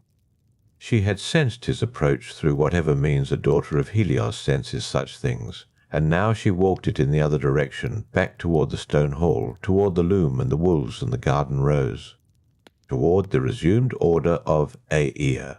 The mind, in such moments, does not always stay where the body is. This is something the ancient accounts understood without saying it plainly. The texts note that she sang as she worked. They note the loom, the herbs, the tamed animals circling the hall, but they do not say what the song was, or where her thoughts went when her hands moved without needing her attention. There is reason to believe, given what we know of the structure of her family and the texture of her isolation, that she thought often of her siblings in those years, of Aeetes, of Pasiphae, of the particular inheritance that all three of them carried. Aeetes held Colchis. He ruled there with a power that had no softness in it. He was their father's son in the clearest possible way, carrying Helios's radiance transformed into something harder and colder. The golden fleece he guarded was itself a relic of the sun, a thing that burned with stored light. He did not keep it out of sentiment. He kept it because power required symbols, and the fleece was the most luminous symbol available to him. He built his court around it. He organized his tyranny around it. Circe knew her brother at the distance knowledge allows without proximity. She had not seen Aeetes in a long span of years, whose exact measure the sources dispute, but she understood him. His ruthlessness was not separate from his power. It was the expression of it. Where Circe turned men into animals to render them harmless, Aeetes simply destroyed what threatened him. Both were acts of transformation in their way. Both were exercises of a divine capacity that had come to them through Helios and through Perse, through the double inheritance of fire and depth. Pasiphae was different again. She sat in Crete, queen to Minos, and she was caught in a fate that had not been of her choosing. The historians of antiquity handled her story with a kind of awkward brevity, aware that what had happened to her was not entirely explicable within the frameworks they preferred. The gods had arranged it. Poseidon and his cold grudge against Minos, the white bull, and the unnatural desire that Poseidon had inflicted on Pasiphae as punishment for her husband's failure. She had not chosen it. This is what the later moralists tended to obscure. Pasiphae had been made a vessel for divine punishment directed at someone else. The Minotaur she carried was the result not of her nature, but of a god's displeasure with her husband. She had nevertheless been marked by it forever. Her name, in the centuries that followed, was defined by that event as Circe's was defined by the transformation of Odysseus's men. The thing they had done, or the thing that had been done through them, became the thing they were. Circe thought of her sister in terms the sources can only approximate. There is a grief that belongs to witnessing someone else's ruin. Circe's own ruin, such as it was, had come from within her. Her isolation on Aeaea was something she had made or had at least chosen to maintain, but Pasiphae had been enclosed by a fate imposed from outside, married to a king whose failures became her body's inheritance. The three of them together, Aeetes, Pasiphae, Circe, represented a particular kind of divine child. They were each marked by the collision of their parents' natures. Helios was absolute. His light did not bend around objects. It struck, and the shadow formed on the other side, hard-edged and clear. Perse carried the oceanic quality, deep, absorbing, capable of receiving everything into herself without being consumed. Their children had inherited both, and each had resolved that inheritance differently. Aeetes resolved it as power that hardened. Pasiphae resolved it in suffering she had not sought. Circe had resolved it on an island at the edge of the navigable world, in gardens and song and transformation, in a craft that was also a defence, and also, sometimes, a cruelty. She had made Scylla. This was the inheritance working, was it not? The capacity to transform the natural order, to take what existed and pull it into a different shape, was the same capacity regardless of what it was applied to. She had applied it in grief and fury, and the result had been a monster. She had applied it in the restoration of Odysseus's crew, and the result had been men who emerged from their pig forms younger than before. The same pharmaca, the same hands, the intention directing it. Aeetes directed his toward domination. Pasiphae had had no direction given to her at all. There is a moment in the afternoon of that same day, if the scholar's reconstruction of the chronology is accepted, when Circe would have returned to the loom, the half-finished weave with its held threads, the work exactly where she had left it. She would have sat and picked up the thread again, and the shuttle would have begun its movement through the warp, and the pattern would have continued, her hands working, the herb garden outside catching the afternoon light, the dark-leafed plants in their rows casting short shadows, the wolves resting, the forest holding its particular silence. She was, in those hours, a goddess alone on her island, as she had been before Odysseus arrived, as she was now. But the world beyond the water was different. A ship was moving through it, carrying her instructions, her knowledge, her careful arrangement of what Odysseus needed to know. Out there, her half-sisters Phaethusa and Lampetia tended the cattle on Thrinacia's high plateau. Out there, Scylla waited in her channel, the creature Circe had made barking at whatever passed. Out there, her brother's fleece glittered in Colchis, guarded by a man who shared her blood and shared her father, and was as remote from her as if they had been born to different worlds entirely. The thread moved through the warp. The weave grew by a single line. Outside, the sea offered no sound of oars, no returning sail, nothing came back. The island held its afternoon, unhurried, neither waiting nor not waiting, simply present in the way Aeaea was always present, self-contained, complete. Circe sat at the loom. She had been given, or had taken, or had built. The sources are genuinely unclear on the distinction, this. The island, the hall, the craft in her hands, Her siblings had found their own forms of what they carried. She had found hers. The shuttle moved. The threads aligned. A single crow called once from somewhere in the forest canopy, and then the afternoon went quiet again. The quiet of the island held for some time after the crow's call faded. How long is uncertain. The sources do not concern themselves with the hours that passed in silence on Aeaea. They concern themselves with arrivals.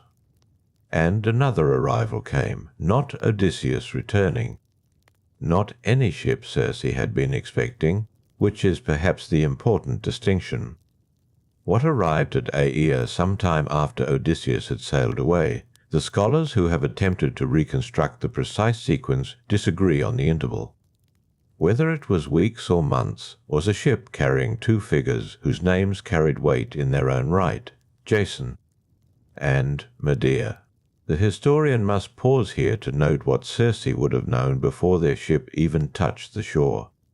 She was Aeetes' sister. Whatever Jason had done in Colchis, she knew the place it had happened. She knew the hall where her brother kept his ruthless court, the grove where the fleece hung in its oak tree, the dragons her brother employed to guard what he valued. She had grown up in proximity to Aeetes' particular quality of power. She recognized its shadow. Medea was that shadow's daughter.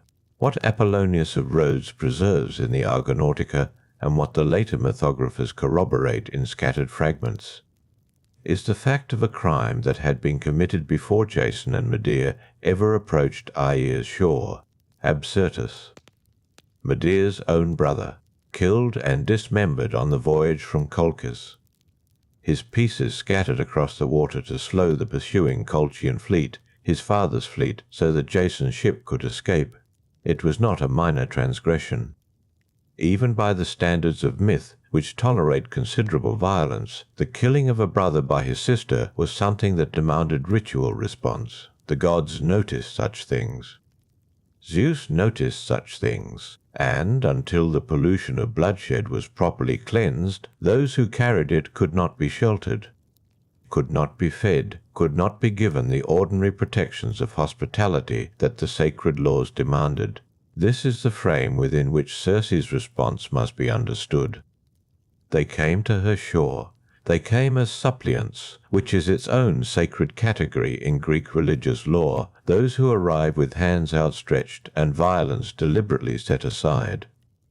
Jason and Medea sat at Circe's hearth. They did not speak at first. Suppliants often did not. The silence was itself part of the ritual. Circe would have looked at her niece. What she saw, the accounts suggest without quite stating, was something she recognized. Not the crime, not the desperation, but the blood that shaped the face. Aeates was there in the bone structure, in the particular set of the jaw. Helios was there further back still, in whatever luminous quality the descendants of the sun god carried in their bearing. Medea was her brother's daughter as clearly as if he had sent her. The rite of Zeus Hykasios was old even when Circe performed it. The protector of suppliants demanded it. There was a piglet taken, young, its blood used to clean the hands that had done the killing. The invocations were spoken in the proper order. The ritual gestures made. It was not a casual thing. It required knowledge, precision, the correct sequence of words and actions that acknowledged both the pollution and the god before whom it was being addressed. Circe knew how to do this. She had always known how to do this. The purification was completed. The hands of Jason and Medea were clean in the technical, sacred sense that ritual cleanliness conferred. What had been polluted was now addressed before the gods. The obligations of a hostess to those who came as suppliants had been fulfilled, and then Circe asked what had been done. The accounts differ on exactly when this question came, whether it was asked before the rite or after, whether Circe already knew through some other means. Whether the vision of the crime came to her independently in the way divine foreknowledge sometimes did, what the sources agree on is the consequence. When she understood the full nature of what had been committed, the brother, the dismemberment, The calculated cruelty of it as a tactical choice, rather than a momentary rage, she sent them away. This requires careful reading. It was not that the purification had failed. The rite was valid. The ritual of Zeus Helios had been properly performed. Circe had met every obligation that sacred law placed on her. But sacred law also distinguished between what must be done and what may be done beyond that. She could not be required to shelter them further. The goddess on her island, who had no king above her and answered to no court, made a choice that the later moralists found strange, but that the religious scholars found entirely coherent. She refused to extend her protection past the limits of what the law required. She told them this plainly. The rite had been performed. The hands were clean in the god's sight, but she would not be the place where they rested from what they had done. She would not become the harbour that allowed them to feel the crime was fully behind them. The island of Aeaea, her island, shaped over years of solitary craft and careful tending, was not to be made complicit in that particular piece. They departed. What passed between Circe and Medea in those final moments, the actual words, the look exchanged between an aunt and a niece who shared blood and shared a particular inheritance and who would never see each other again, this is one of the places where the historical record grows thin. Apollonius does not fully enter it. The later mythographers reference it without detail. The historians working in these centuries can only note that two women, both daughters of the house of Helios, both possessors of considerable pharmaca knowledge, stood at the edge of what their blood had made them, and then one of them walked back to her ship. The scholars who study Circe's life sometimes linger on this refusal. It sits oddly among her other acts. She had transformed men who threatened her. She had loved and been rejected. She had sent Odysseus to the underworld with careful instructions. These are acts one expects from a figure of her nature, but the calm, formal performance of a purification rite, followed by a calm, formal refusal to provide anything more, this is a different Circe. This is the Circe that Hesiod named Aeaea, without qualification, a goddess, not a sorceress, not a danger to sailors, a keeper of the laws that even gods were obligated to observe. The rite of Zeus Helios was not something Circe had been required to perform by any external authority. No Olympian had sent word, no divine messenger had arrived with instructions. She had performed it because it was the correct thing to do, because her island held the knowledge of how it was done, because she was, whatever else she was, a figure who understood the architecture of sacred obligation, and she had drawn the line exactly where the law permitted it to be drawn. After they sailed, the island resumed. This is what the sources imply even when they do not state it. The hall, the garden, the wolves in their afternoon rest, the loom with its half-finished work, threads still aligned where she had left them. Circe would have sat down again. The shuttle would have moved through the warp. Outside, the dark-leafed plants in their rows held the slanting light. The sea beyond the forest showed no sail. The piglet's blood had been cleaned from the hearthstone. The loom held threads of pale grey and dark blue. Circe had chosen them some days before, setting the warp with the particular attention she gave to long pieces, work that would require sustained engagement. Work that asked her hands to know their task so her mind could move freely elsewhere. It was that kind of work she needed now. The shuttle passed through. The threads caught and held. Outside, the afternoon light shifted by degrees across the garden rows. The dark-leafed plants stood in their usual order. Nothing had been disturbed by the visitors. The hearthstone was clean. The hall carried no trace of what had occurred in it. Only the goddess herself carried that, in whatever way a goddess carries things that cannot be set down in a single afternoon. This is the point in Circe's life where the ancient sources grow briefly quiet, and the historians must work with what inference permits. The Argonautica moves on with its heroes. Ovid attends to other transformations. The telegony, that lost epic whose summary only faintly survives, is occupied entirely with what comes later. The period between the departure of the Argo and the arrival of Odysseus's ship at Aeaea has no chronicler. It exists in the record only as a gap, a stretch of years on an island that, as far as the sources show, received no visitors. What scholarship can reconstruct, working backward from the telegony's account, is the fact of Telegonus. He existed. His name appears across multiple sources. His actions at the end of the cycle, the voyage to Ithaca, the spear fashioned from a stingray's spine, the killing he did not know he was committing, these are attested by enough independent traditions to be treated as the myth's established architecture, and those events require a prior fact. Telegonus had a mother, and that mother was Circe, and his father was Odysseus, who had spent a year on the island before sailing home. The conception, therefore, belongs to the period before Odysseus departed. The birth belongs to the period after. Circe would have known before the island made it plain. The farm-marker she kept in her garden included herbs whose properties she had studied across centuries. She knew what grew to ease, what grew to prevent, what grew to confirm. The knowledge was not incidental to her craft. It was its foundation. The sources do not record her response to the discovery. There is no ancient text that enters this moment.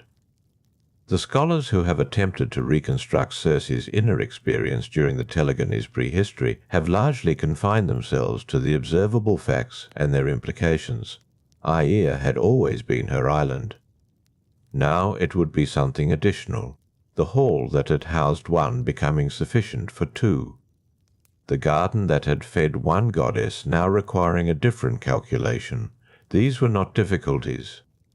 They were adjustments. The island was capable of them. Telegonus was born on Aeaea. The delivery, the early years, the first sounds a child makes when it is learning what sound is, these belong to the unrecorded part. What can be said is that the island held all of it. The same stone hall, the same hearthstone, the same wolves resting in the dappled light outside. A sun, raised by a goddess, on an island that the outside world rarely found, the historians have noted. Carefully, the particular nature of what Circe would have been able to give him. She possessed the most complete pharmaca knowledge in the mythological record. Her garden held plants that did not grow in ordinary soil. The herbs she tended represented the accumulated understanding of Perse's oceanic wisdom and Helios's solar reach, refined across years of solitary practice. She knew the names of winds. She knew the properties of roots whose flowers appeared only at the edge of the visible spectrum. She could read the sea's behavior in ways that navigators trained for decades could not. All of this she passed to her son. The weaving she taught him. Not as a domestic skill, but as a practice of attention, the way a long piece of work teaches the hands to move without the mind directing every motion, freeing thought to go where it must. Telegonus learned to follow threads. He learned to see the pattern before it was complete. He also learned from the wolves. This may seem peripheral, but scholars of the island's mythological ecology have noted it as significant. The wolves of Aeaea were not ordinary wolves. They were men Circe had transformed, now living out an existence in a different form, their former aggression softened into something more like guardedness. Telegonus grew up among creatures that had once been human. He learned from proximity that form and nature are not identical, that what a thing appears to be and what it carries inside it can be entirely separate questions. His mother had always known this. She had built her entire life on it. The irony that the sources identify, and that the later mythographers found almost too neat to credit, is the spear. Circe, who possessed knowledge of every plant on her island, who could prepare a compound to ease any ailment or induce any transformation she chose, raised a son who would travel with a weapon fashioned from a sea creature's spine. The stingray's poison, not a herb. Not something grown in her garden or prepared on her workbench, something taken from the sea itself, from Poseidon's domain, from the part of the world that was not hers.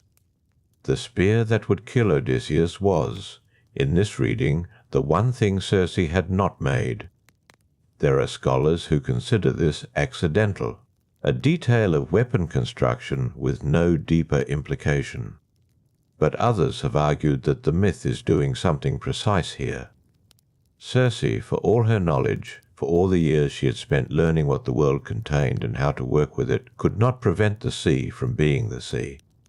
The oracle at Delphi had said, in whatever form the tradition preserves it, that Odysseus would meet his death from the sea. Circe had sent him away with complete instructions for navigating the Sirens, Scylla, Charybdis, and the sacred cattle of Helios. She had given him every advantage her knowledge could provide. And Odysseus had survived all of it, had grown old on Ithaca, had sat on his island as she sat on hers. Then a young man arrived with a weapon she had not prepared, and the prophecy completed itself. This is not a story of Circe's failure. The sources do not present it that way, and the scholars who study her life most carefully resist that framing. It is a story of the limits that apply even to a figure of her nature, the bounded existence of things, even divine things, in a world where the sea moves according to its own logic. What the ancient sources present, across the full span of her story, is a goddess who understood those limits with extraordinary clarity. She had never pretended to hold what the world would take. She had sent Odysseus home knowing the sea lay between them. She raised Telegonus knowing he would leave. The island would remain after they were gone. The garden would require tending. The loom would hold its threads, waiting for the shuttle to move through again. On the afternoon the Argo's sail disappeared beyond the tree line. Circe had returned to her work. On the morning, Telegonus first walked without assistance across the hall's stone floor.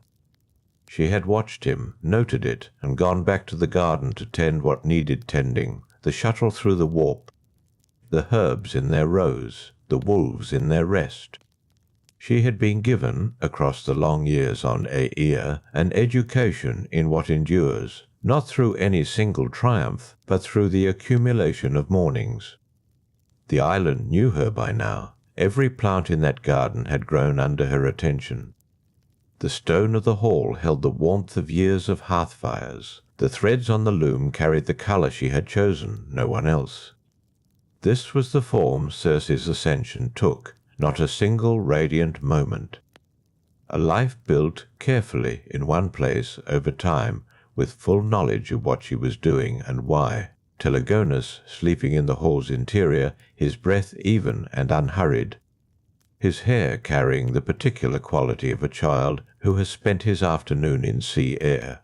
The dark-leafed plants outside holding the last of the slanting light.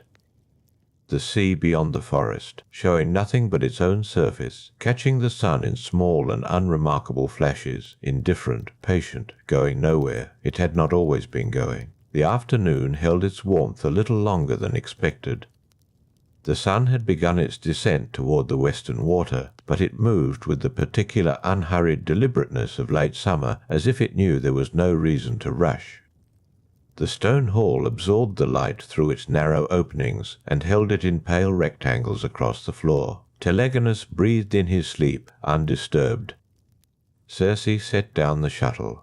The sources do not record this moment specifically.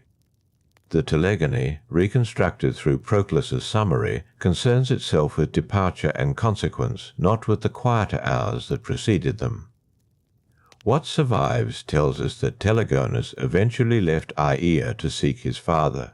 It does not tell us about the afternoon Circe first understood, with full clarity, that he would go. She had known it, in the way that a person who studies the nature of things comes to know what they are before events confirm it.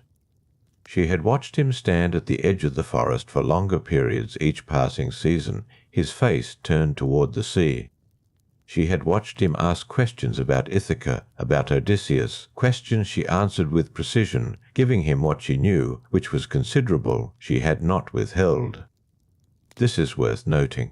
A mother with her particular knowledge, her command of pharmaca, her understanding of what certain preparations could do to a young man's memory or resolve, she had done nothing of the kind. She had taught him everything she knew, including the name of his father's island and its direction from Aeaea. The scholars who examine her character most closely find this significant. It would not have been difficult to delay him, to encourage a reluctance that had no natural basis. She understood persuasion in its deepest forms. She had transformed men with a gesture. But she did not use that understanding on her son. She had done something harder. She had made him ready. The preparations are described in only fragmentary sources, and we cannot reconstruct them in full. But the mythological tradition is consistent on one point. Circe equipped Telegonus for his voyage as a mother and as a goddess both. Provisions. Navigational knowledge. The winds and their names, which she had learned long before Odysseus arrived to ask about them. She told him the name of every island that lay between Aeaea and Ithaca. She told him the currents. She told him what the sea looked like when weather was changing, and what sounds the rigging made when a sailor should turn back. She told him about his father with the same precision she gave to geography. Odysseus was clever, and had been beautiful in his youth. He was old now, or aging toward old age, as mortals do in the years that accumulate without ceremony. He was, by all reports she possessed, still alive on Ithaca, still sitting at the centre of the household he had fought years to return to. Whether Circe experienced grief in the days preceding Telegonus's departure, the sources cannot confirm. They are not consistent on the inner life of divine figures, and the later mythographers were more interested in event than in the texture of what preceded it. What can be read in the tradition is the pattern of her actions. She was meticulous. She repeated her instructions. She checked the provisions twice. These are the behaviors of someone preparing for an absence they do not intend to undo. The spear requires attention here, because the tradition requires it. The spear tipped with the stingray spine, not a weapon from her garden, not a product of her knowledge, but something taken from the sea itself. Telegonus carried it. Where it was made, the sources disagree. Some traditions suggest a coastal craftsman. Others place the construction on Aeaea itself. If the latter is true, then Circe would have handled it. Would have examined the spine, its structure, the way the poison held inside the barb without dissipating. She knew what it was. She understood every compound she came near. She would have recognized the sea's particular toxin. And if she understood it, then she understood, with her characteristic clarity, what such a weapon could do. This is where the scholars pause, where the ancient sources fall into an arguable silence.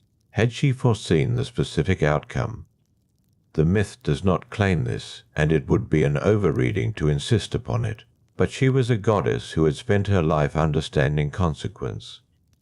She had poured pharmaca into Scylla's pool and watched what followed. She had sent Odysseus to the boundary between life and death with the precise instructions that allowed him to return. She did not act without understanding what she was setting in motion. What can be said with reasonable confidence is this: she let her son carry the spear. She set him on the water with the weapon at his side, and she watched the sail move out through the gap in the tree line, and she did not call him back. The morning of his departure is recoverable only in its outline. Telegonus, standing at the water's edge while light came in flat and silver across the surface of the sea. A small vessel, sufficiently provisioned. A wind from the east that would carry him in the right direction. The wolves at the hall's entrance, sitting upright, watching in that way they had, attentive but still. Circe stood on the shore. We have no description of this in the ancient sources, but the later mythographers who reconstructed the scene placed her there, and it is consistent with what the tradition shows us of her character.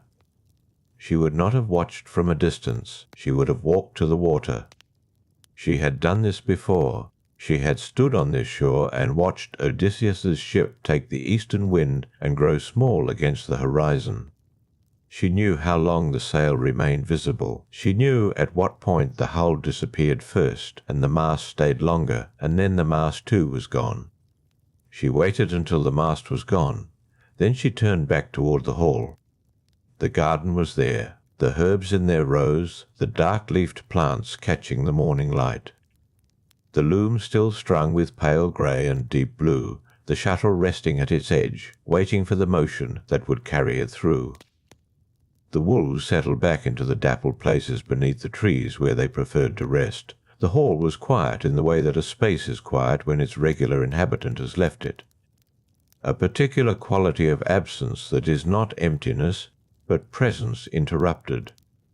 The outline of where Telegonus had been, in the stone, in the arrangement of small objects that a young person leaves in patterns that have no system but are entirely recognizable as theirs.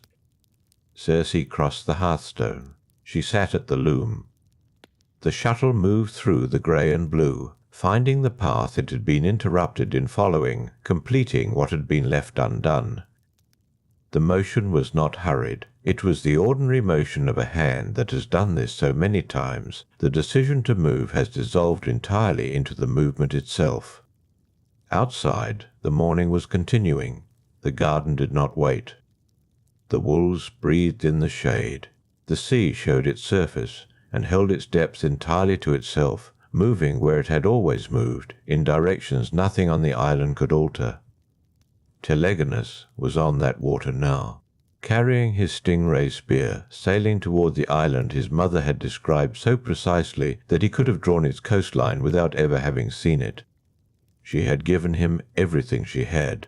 She had kept nothing back. The shuttle reached the edge of its run. She turned it, began its return. The pale grey thread caught the light for a moment and then settled back into the fabric, becoming part of what had already been made. What happened on Ithaca is known in outline through Proclus's summary of the Telegony, a poem that has not itself survived. The summary is brief. Telegonus landed on a coast he did not recognize as his destination. He took food from the island. The island's king came out to stop him. They fought. The king died. That is the skeleton of it. The flesh comes from later reconstruction, from the mythographers and the scholiasts who worked with sources now lost to us. The shore where Telegonus landed is described in some accounts as rocky. The kind of coast a sailor in poor visibility might mistake for another island entirely. This detail matters. It establishes that what followed was not a failure of the knowledge Circe had given him. She had described Ithaca's coastline precisely. What the sources suggest is that he arrived in poor light or fog, that the island's appearance in those conditions matched another coastline well enough to confuse him. He was young. He had not yet learned how a place can look entirely different depending on the sky above it. He pulled his vessel onto the beach. He took what his provisions required. This is consistent with the custom of the period, which permitted sailors to take food from uninhabited shorelines, though the application of that custom to inhabited territory was considerably more fraught. Telegonus may have believed the stretch of shore deserted. The sources do not resolve this. What is clear is that the taking was observed, and what is equally clear is that the man who came to address it was Odysseus. There is an irony in this that the ancient sources recognized and the later ones returned to repeatedly. Odysseus, the man who had survived 10 years of war and 10 more years of homecoming, who had outwitted Circe and descended to the underworld and navigated between Scylla and Charybdis with the precise instructions Circe had given him, this man came out to his own shoreline to confront a stranger taking food and met his death there.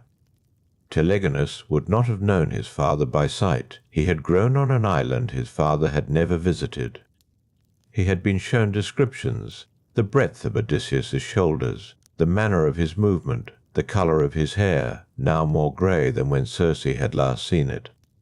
But descriptions given in language are not always equal to what the eye encounters in motion and poor light and the confusion of conflict. The tradition is consistent on one point. Neither recognized the other. Father and son faced each other as strangers on a shoreline. The fight itself is not described in detail by any surviving source. What Proclus records is the outcome. Telegonus struck Odysseus with his spear. The stingray's spine entered the body of the man who was, though neither of them knew it, his father. The toxin held inside the barb did what it was designed by the sea to do. Odysseus died on his own shore. The Telegony tradition records that, at the moment of death, or shortly after, Telegonus learned who he had killed. The mechanism of this recognition is unclear. Some accounts suggest Odysseus identified himself before he died. Others place the recognition afterward, when Telemachus arrived and saw what lay on the beach. The exact sequence is among the many details the loss of the original text has made irrecoverable. What the tradition preserves without dispute is what Telegonus did next. He did not flee. He did not attempt to conceal what had occurred. He went to the body of the man he had just killed, and he received the knowledge of who that man was, and he did not put it down. This is consistent with the character the tradition assigns him. The mythographers who wrote about Telegonus in any detail present him as a figure capable of holding difficult knowledge without flinching from it. This may be the most recognizable inheritance he carried from Circe. Back on Aeaea, the loom continued its work. The shuttle found its path through the grey and blue. The wolves rested in the dappled places beneath the trees.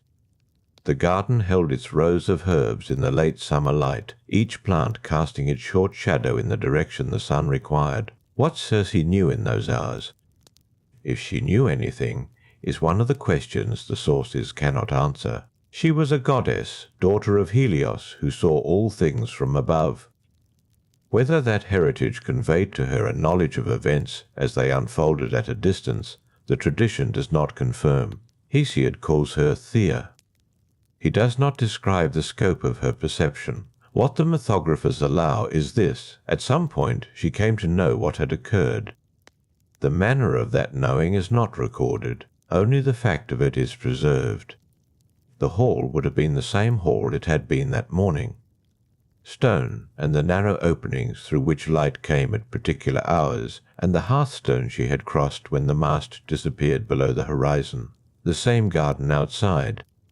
The same wolves beneath the same trees, the same island, entirely unchanged by what the sea had carried to Ithaca and brought back in ruin. Grief in a goddess is a subject the ancient sources treat differently depending on their period and purpose. The Homeric tradition does not spend time on Circe's interior state. The later mythographers are somewhat more willing to attribute to her the full range of what a mother might feel on learning her son had fulfilled, in the most terrible possible manner, exactly what she had sent him out to find. He had found his father. The finding had killed them both, in different ways, on the same shoreline. The prophecy attached to Odysseus, that death would come to him from the sea, had required no oracle's trick of interpretation. The sea's toxin carried inside a barb, carried by his son, who had been taught his name and his coastline by the woman who had loved the father, had found him as predicted. Circe had known, when she gave Telegonus the route and the descriptions, that the sea does not protect the people it has been asked to carry. She had known this before Telegonus was born. She had learned it on the morning Odysseus's ship took the eastern wind and grew small against the horizon, and she had stood on the shore until the mast was gone, and she had turned back, and she had continued. The shuttle moved. The grey thread settled into the fabric and became part of what had already been made. The morning light shifted across the stone floor of the hall, moving in the slow and unhurried manner of light that has no awareness of what it illuminates. Outside, the sea continued on its own business entirely. The sea that had carried Telegonus to Ithaca carried him back again. This is the bare fact that Telegony tradition preserves. After the recognition on the shoreline, after Telemachus arrived, and the full accounting of the day became impossible to avoid, Telegonus made the decision the mythographers record without apparent surprise. He would bring his father's body to Aeaea, He would bring it home in the only sense that word still applied. Penelope and Telemachus came with him. The sources do not linger on the logistics of this crossing. Proclus's summary moves quickly through the practical arrangements, as summaries must. What can be reconstructed is that the voyage was not short, and that its 3 living passengers had very little in common except the man whose body lay in the hold of the vessel, and the island toward which they were sailing. Penelope had kept Ithaca for 20 years while Odysseus wandered.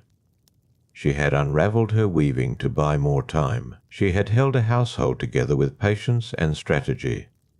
Now she was crossing open water toward the island where her husband had spent a year in the company of a goddess. The tradition does not record her thoughts on this. It is one of the many interior states the ancient sources decline to illuminate. Telemachus would have looked much like his father. The sources suggest this without dwelling on it. He was Odysseus's son in the recognized and documented way, raised on Ithaca, shaped by his father's long absence and his mother's long endurance. He had found the body on the beach and understood what he was seeing. He was now on a ship sailing toward a woman he had never met, carrying grief he had barely had time to name. Telegonus stood at the prow, or somewhere near it, watching the water. He had spent his entire life being told his father's name and his father's coastline and his father's ship. He had found all 3, and the finding had ended in a way no description from his mother had prepared him for. The island appeared as islands do after long crossings. First, a darkness on the horizon that might be cloud. Then a shape that resolves too consistently to be cloud. Then the forest, unmistakable.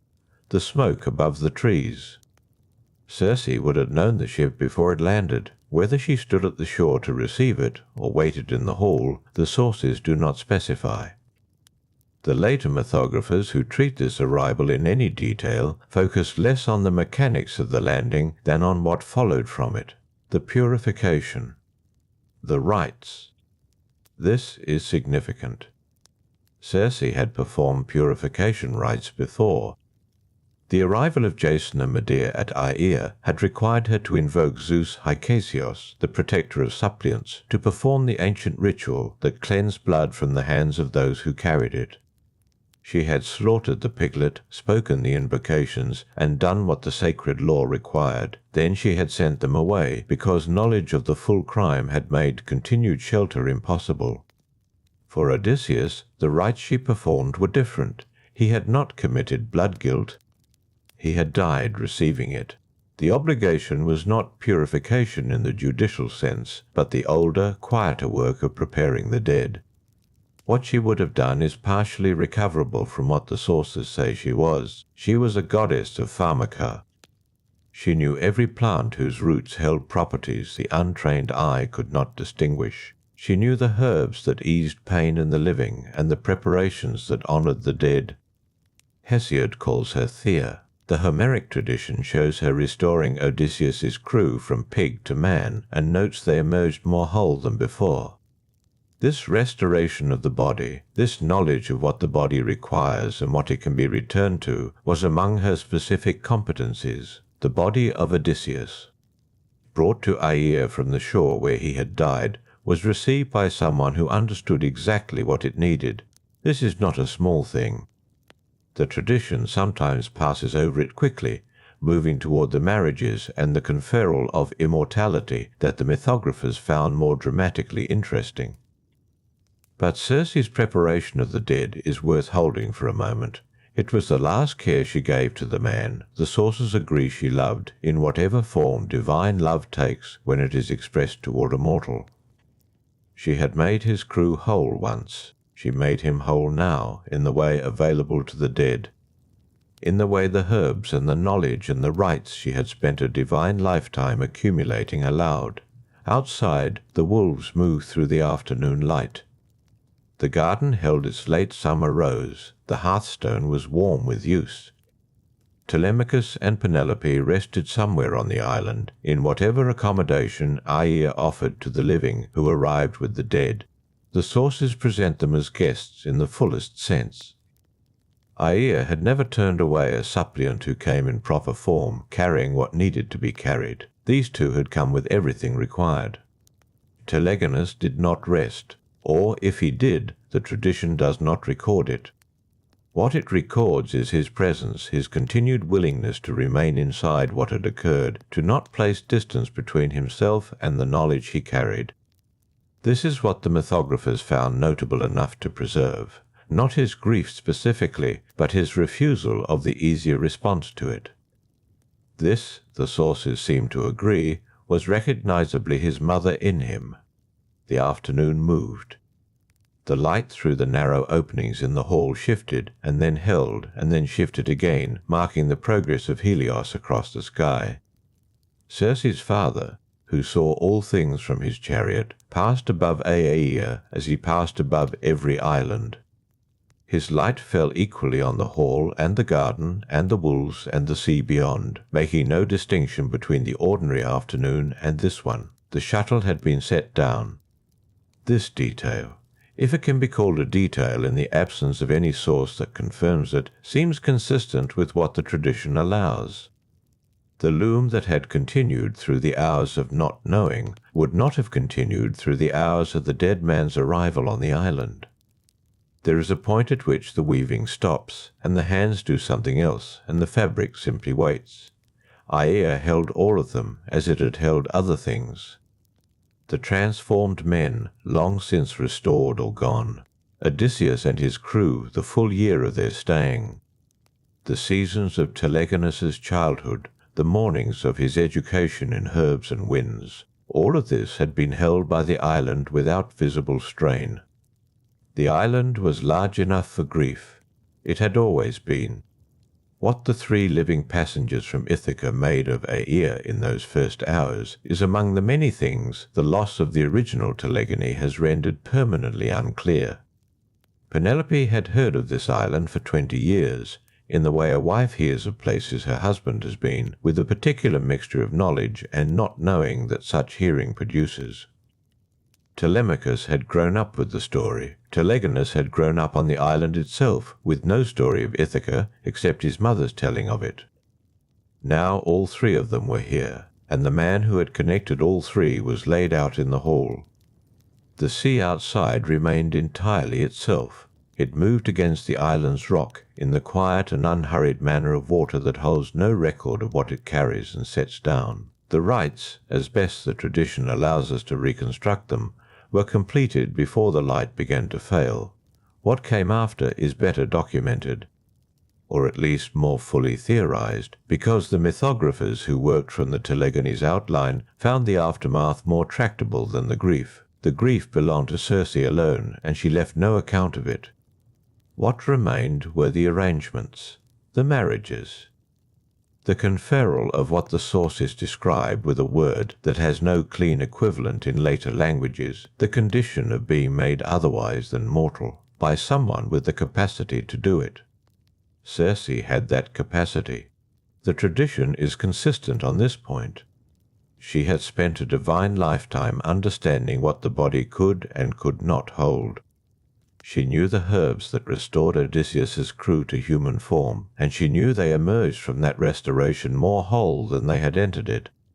She had used her knowledge in the direction of transformation many times, in both meanings of the word.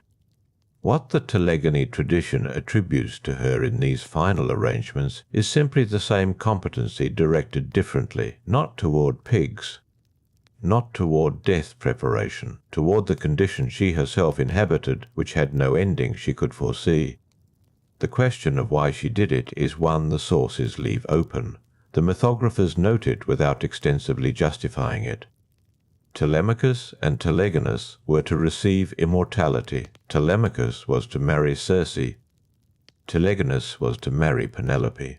The symmetry is striking enough that scholars have argued it could not have emerged from anything but careful authorial arrangement. Whether the arrangement belonged to the lost Telegony's poet or to an older oral tradition the poem was drawing upon. The symmetry may also simply reflect the logic of the situation as ancient Greek religious thought would have understood it. Two households, long separated by the particular geography of Odysseus's wandering, were now gathered on one island, two sons. Two women. The man who had connected them all was no longer available to anchor any of it.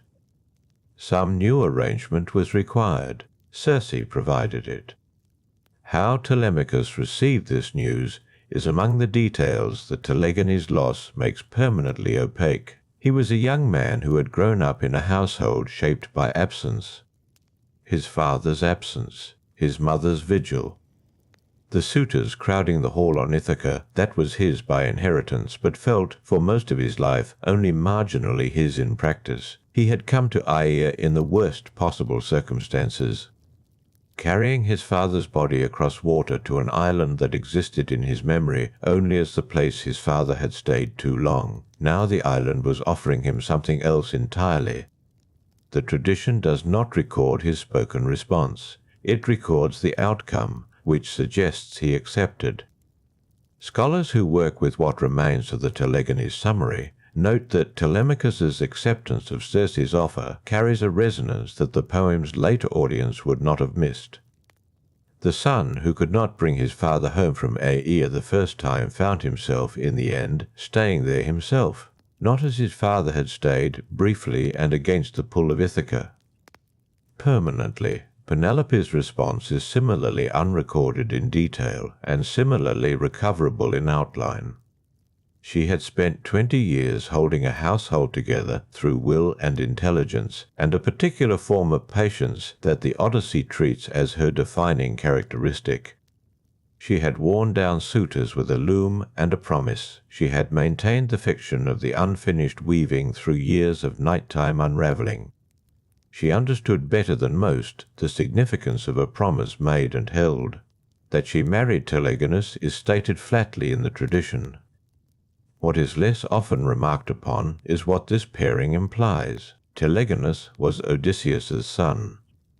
He carried his father in his face and manner, or so the mythographers sometimes suggest. He also carried, in whatever proportion inheritance allows, his mother's quality of remaining present inside difficult things rather than seeking distance from them. Penelope had spent 20 years married to a man who was elsewhere. Telegonus was a young man learning, on the island where he had been born and raised, to stay where he was. The two women.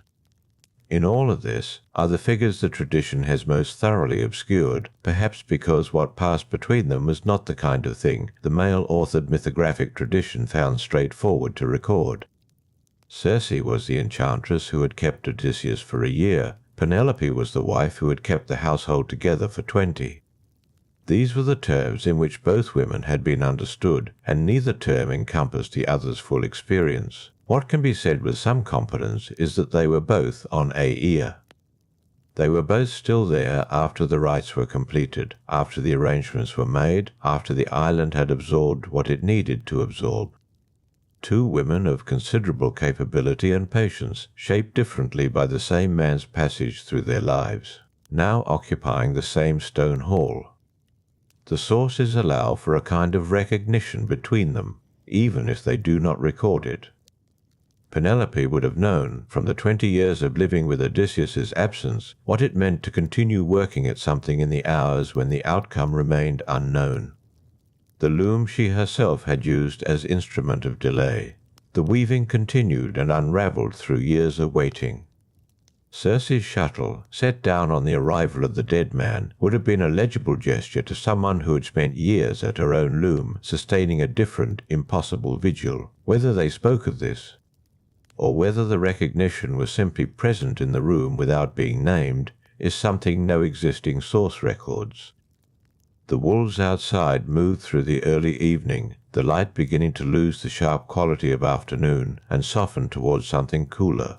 The garden held still. The hearthstone kept its warmth into the hours after Helios had passed beyond the island's western line. Telegonus remained where the tradition places him, present and wakeful, carrying what he carried. Telemachus, who had come to Aeaea as his father's son and would leave it, or not leave it, as something harder to name, sat somewhere in the hall. Whether he was near the loom or near the hearthstone, or near the body of his father is not recorded. The position does not survive. Only his presence does. The island held the four of them in the same manner it had held everything before, without visible accommodation of the strain. The hall, stone-walled and used for decades by a woman of divine competency, had seen transformations enough. The transformation being worked here, of grief into arrangement, of loss into structure, of four separate lives into something with a different shape, was simply the most recent. Outside, the first pale suggestion of evening moved across the sea's surface, the water shifting from the flat brightness of afternoon to something darker and more still. The smoke above the trees continued its thin pale line against the sky. The unfinished weaving waited at the loom. The herb rows stood in their late summer order in the garden. Circe moved through the hall as the evening settled its full weight across the island. Her steps were unhurried. She had learned, in the long years before any of these four people arrived on Aeaea's shore, that the hall required no particular management after dark. The fire knew its work. The stones held their warmth without being asked. She paused near the loom.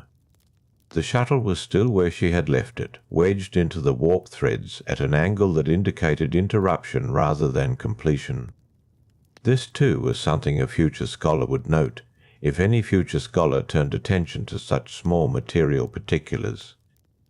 The textile that survived on the loom at the end of all of this was not the same weaving Circe had been working when Telegonus's ship was first sighted from the headland, but the shuttle's position halted mid-pass.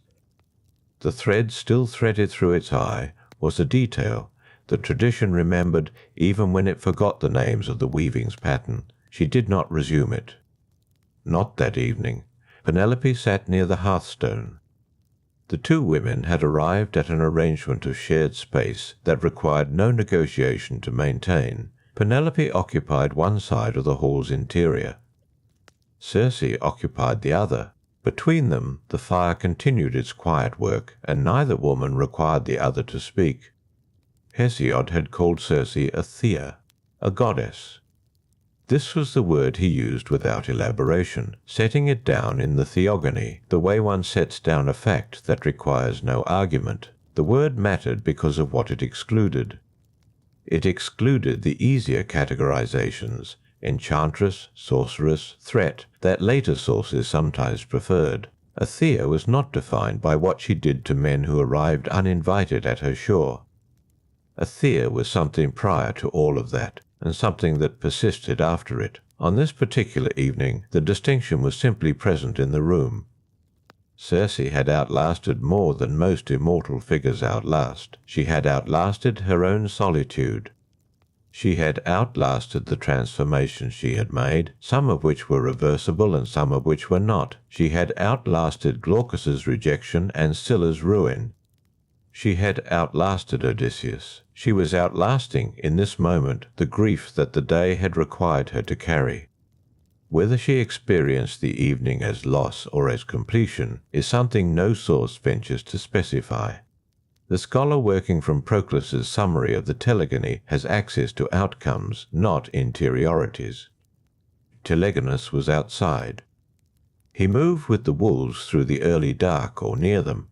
The tradition does not always distinguish between the wolves moving alongside a person and a person simply occupying the same ground. The animals that circled the hall were old inhabitants. Some had been on Aeaea longer than Telegonus himself. They knew the island's rhythms in the precise way that creatures know the rhythms of a place where nothing has ever required them to leave. Telemachus remained inside. His position in the hall had shifted slightly from where he had been in the last of the afternoon's light.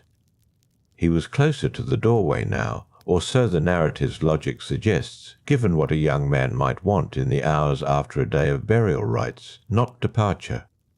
Simply the option of looking outward. The smoke above the trees continued its thin, pale rise. What the island had absorbed in the course of this single day was considerable. A dead man. His body and his rights. Two women whose lives had been shaped in entirely different ways by his passage.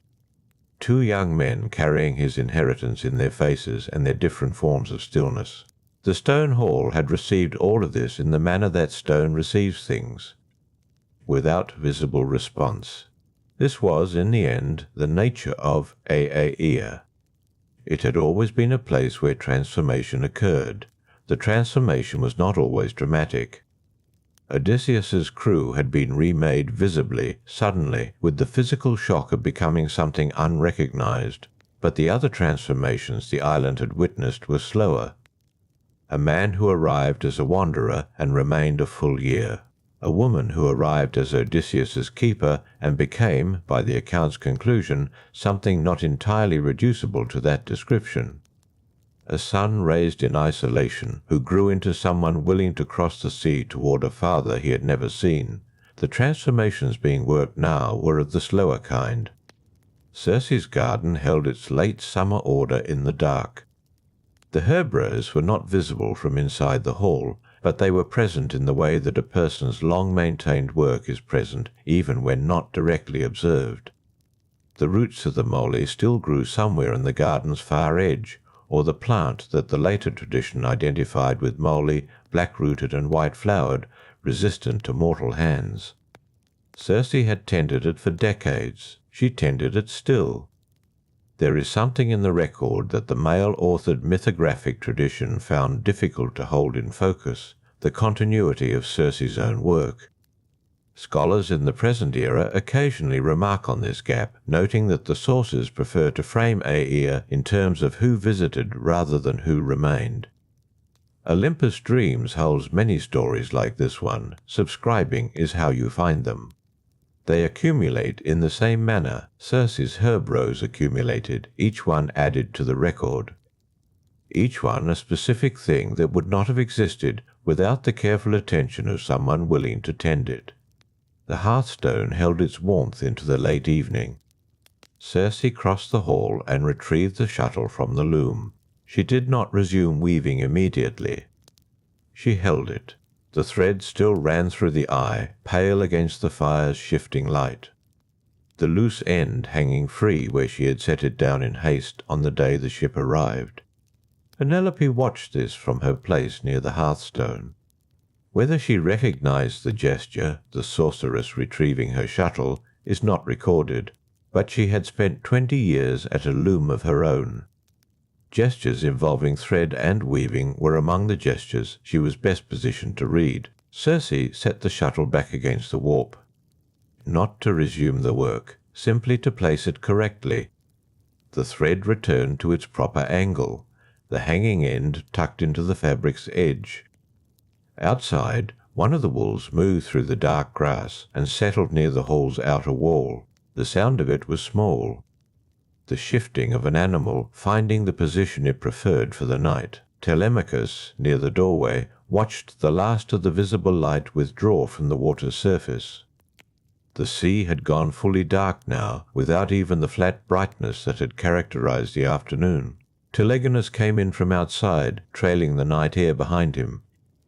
The four of them held the hall together, and in the morning the smoke from the hearthstone would rise again above the trees. The herb rows would catch the first horizontal light. The loom would stand as it stood, the shuttle resting where Circe had placed it, the thread through its eye intact. The weaving not finished, not abandoned, simply paused at the point where the day's events had required her to set it down.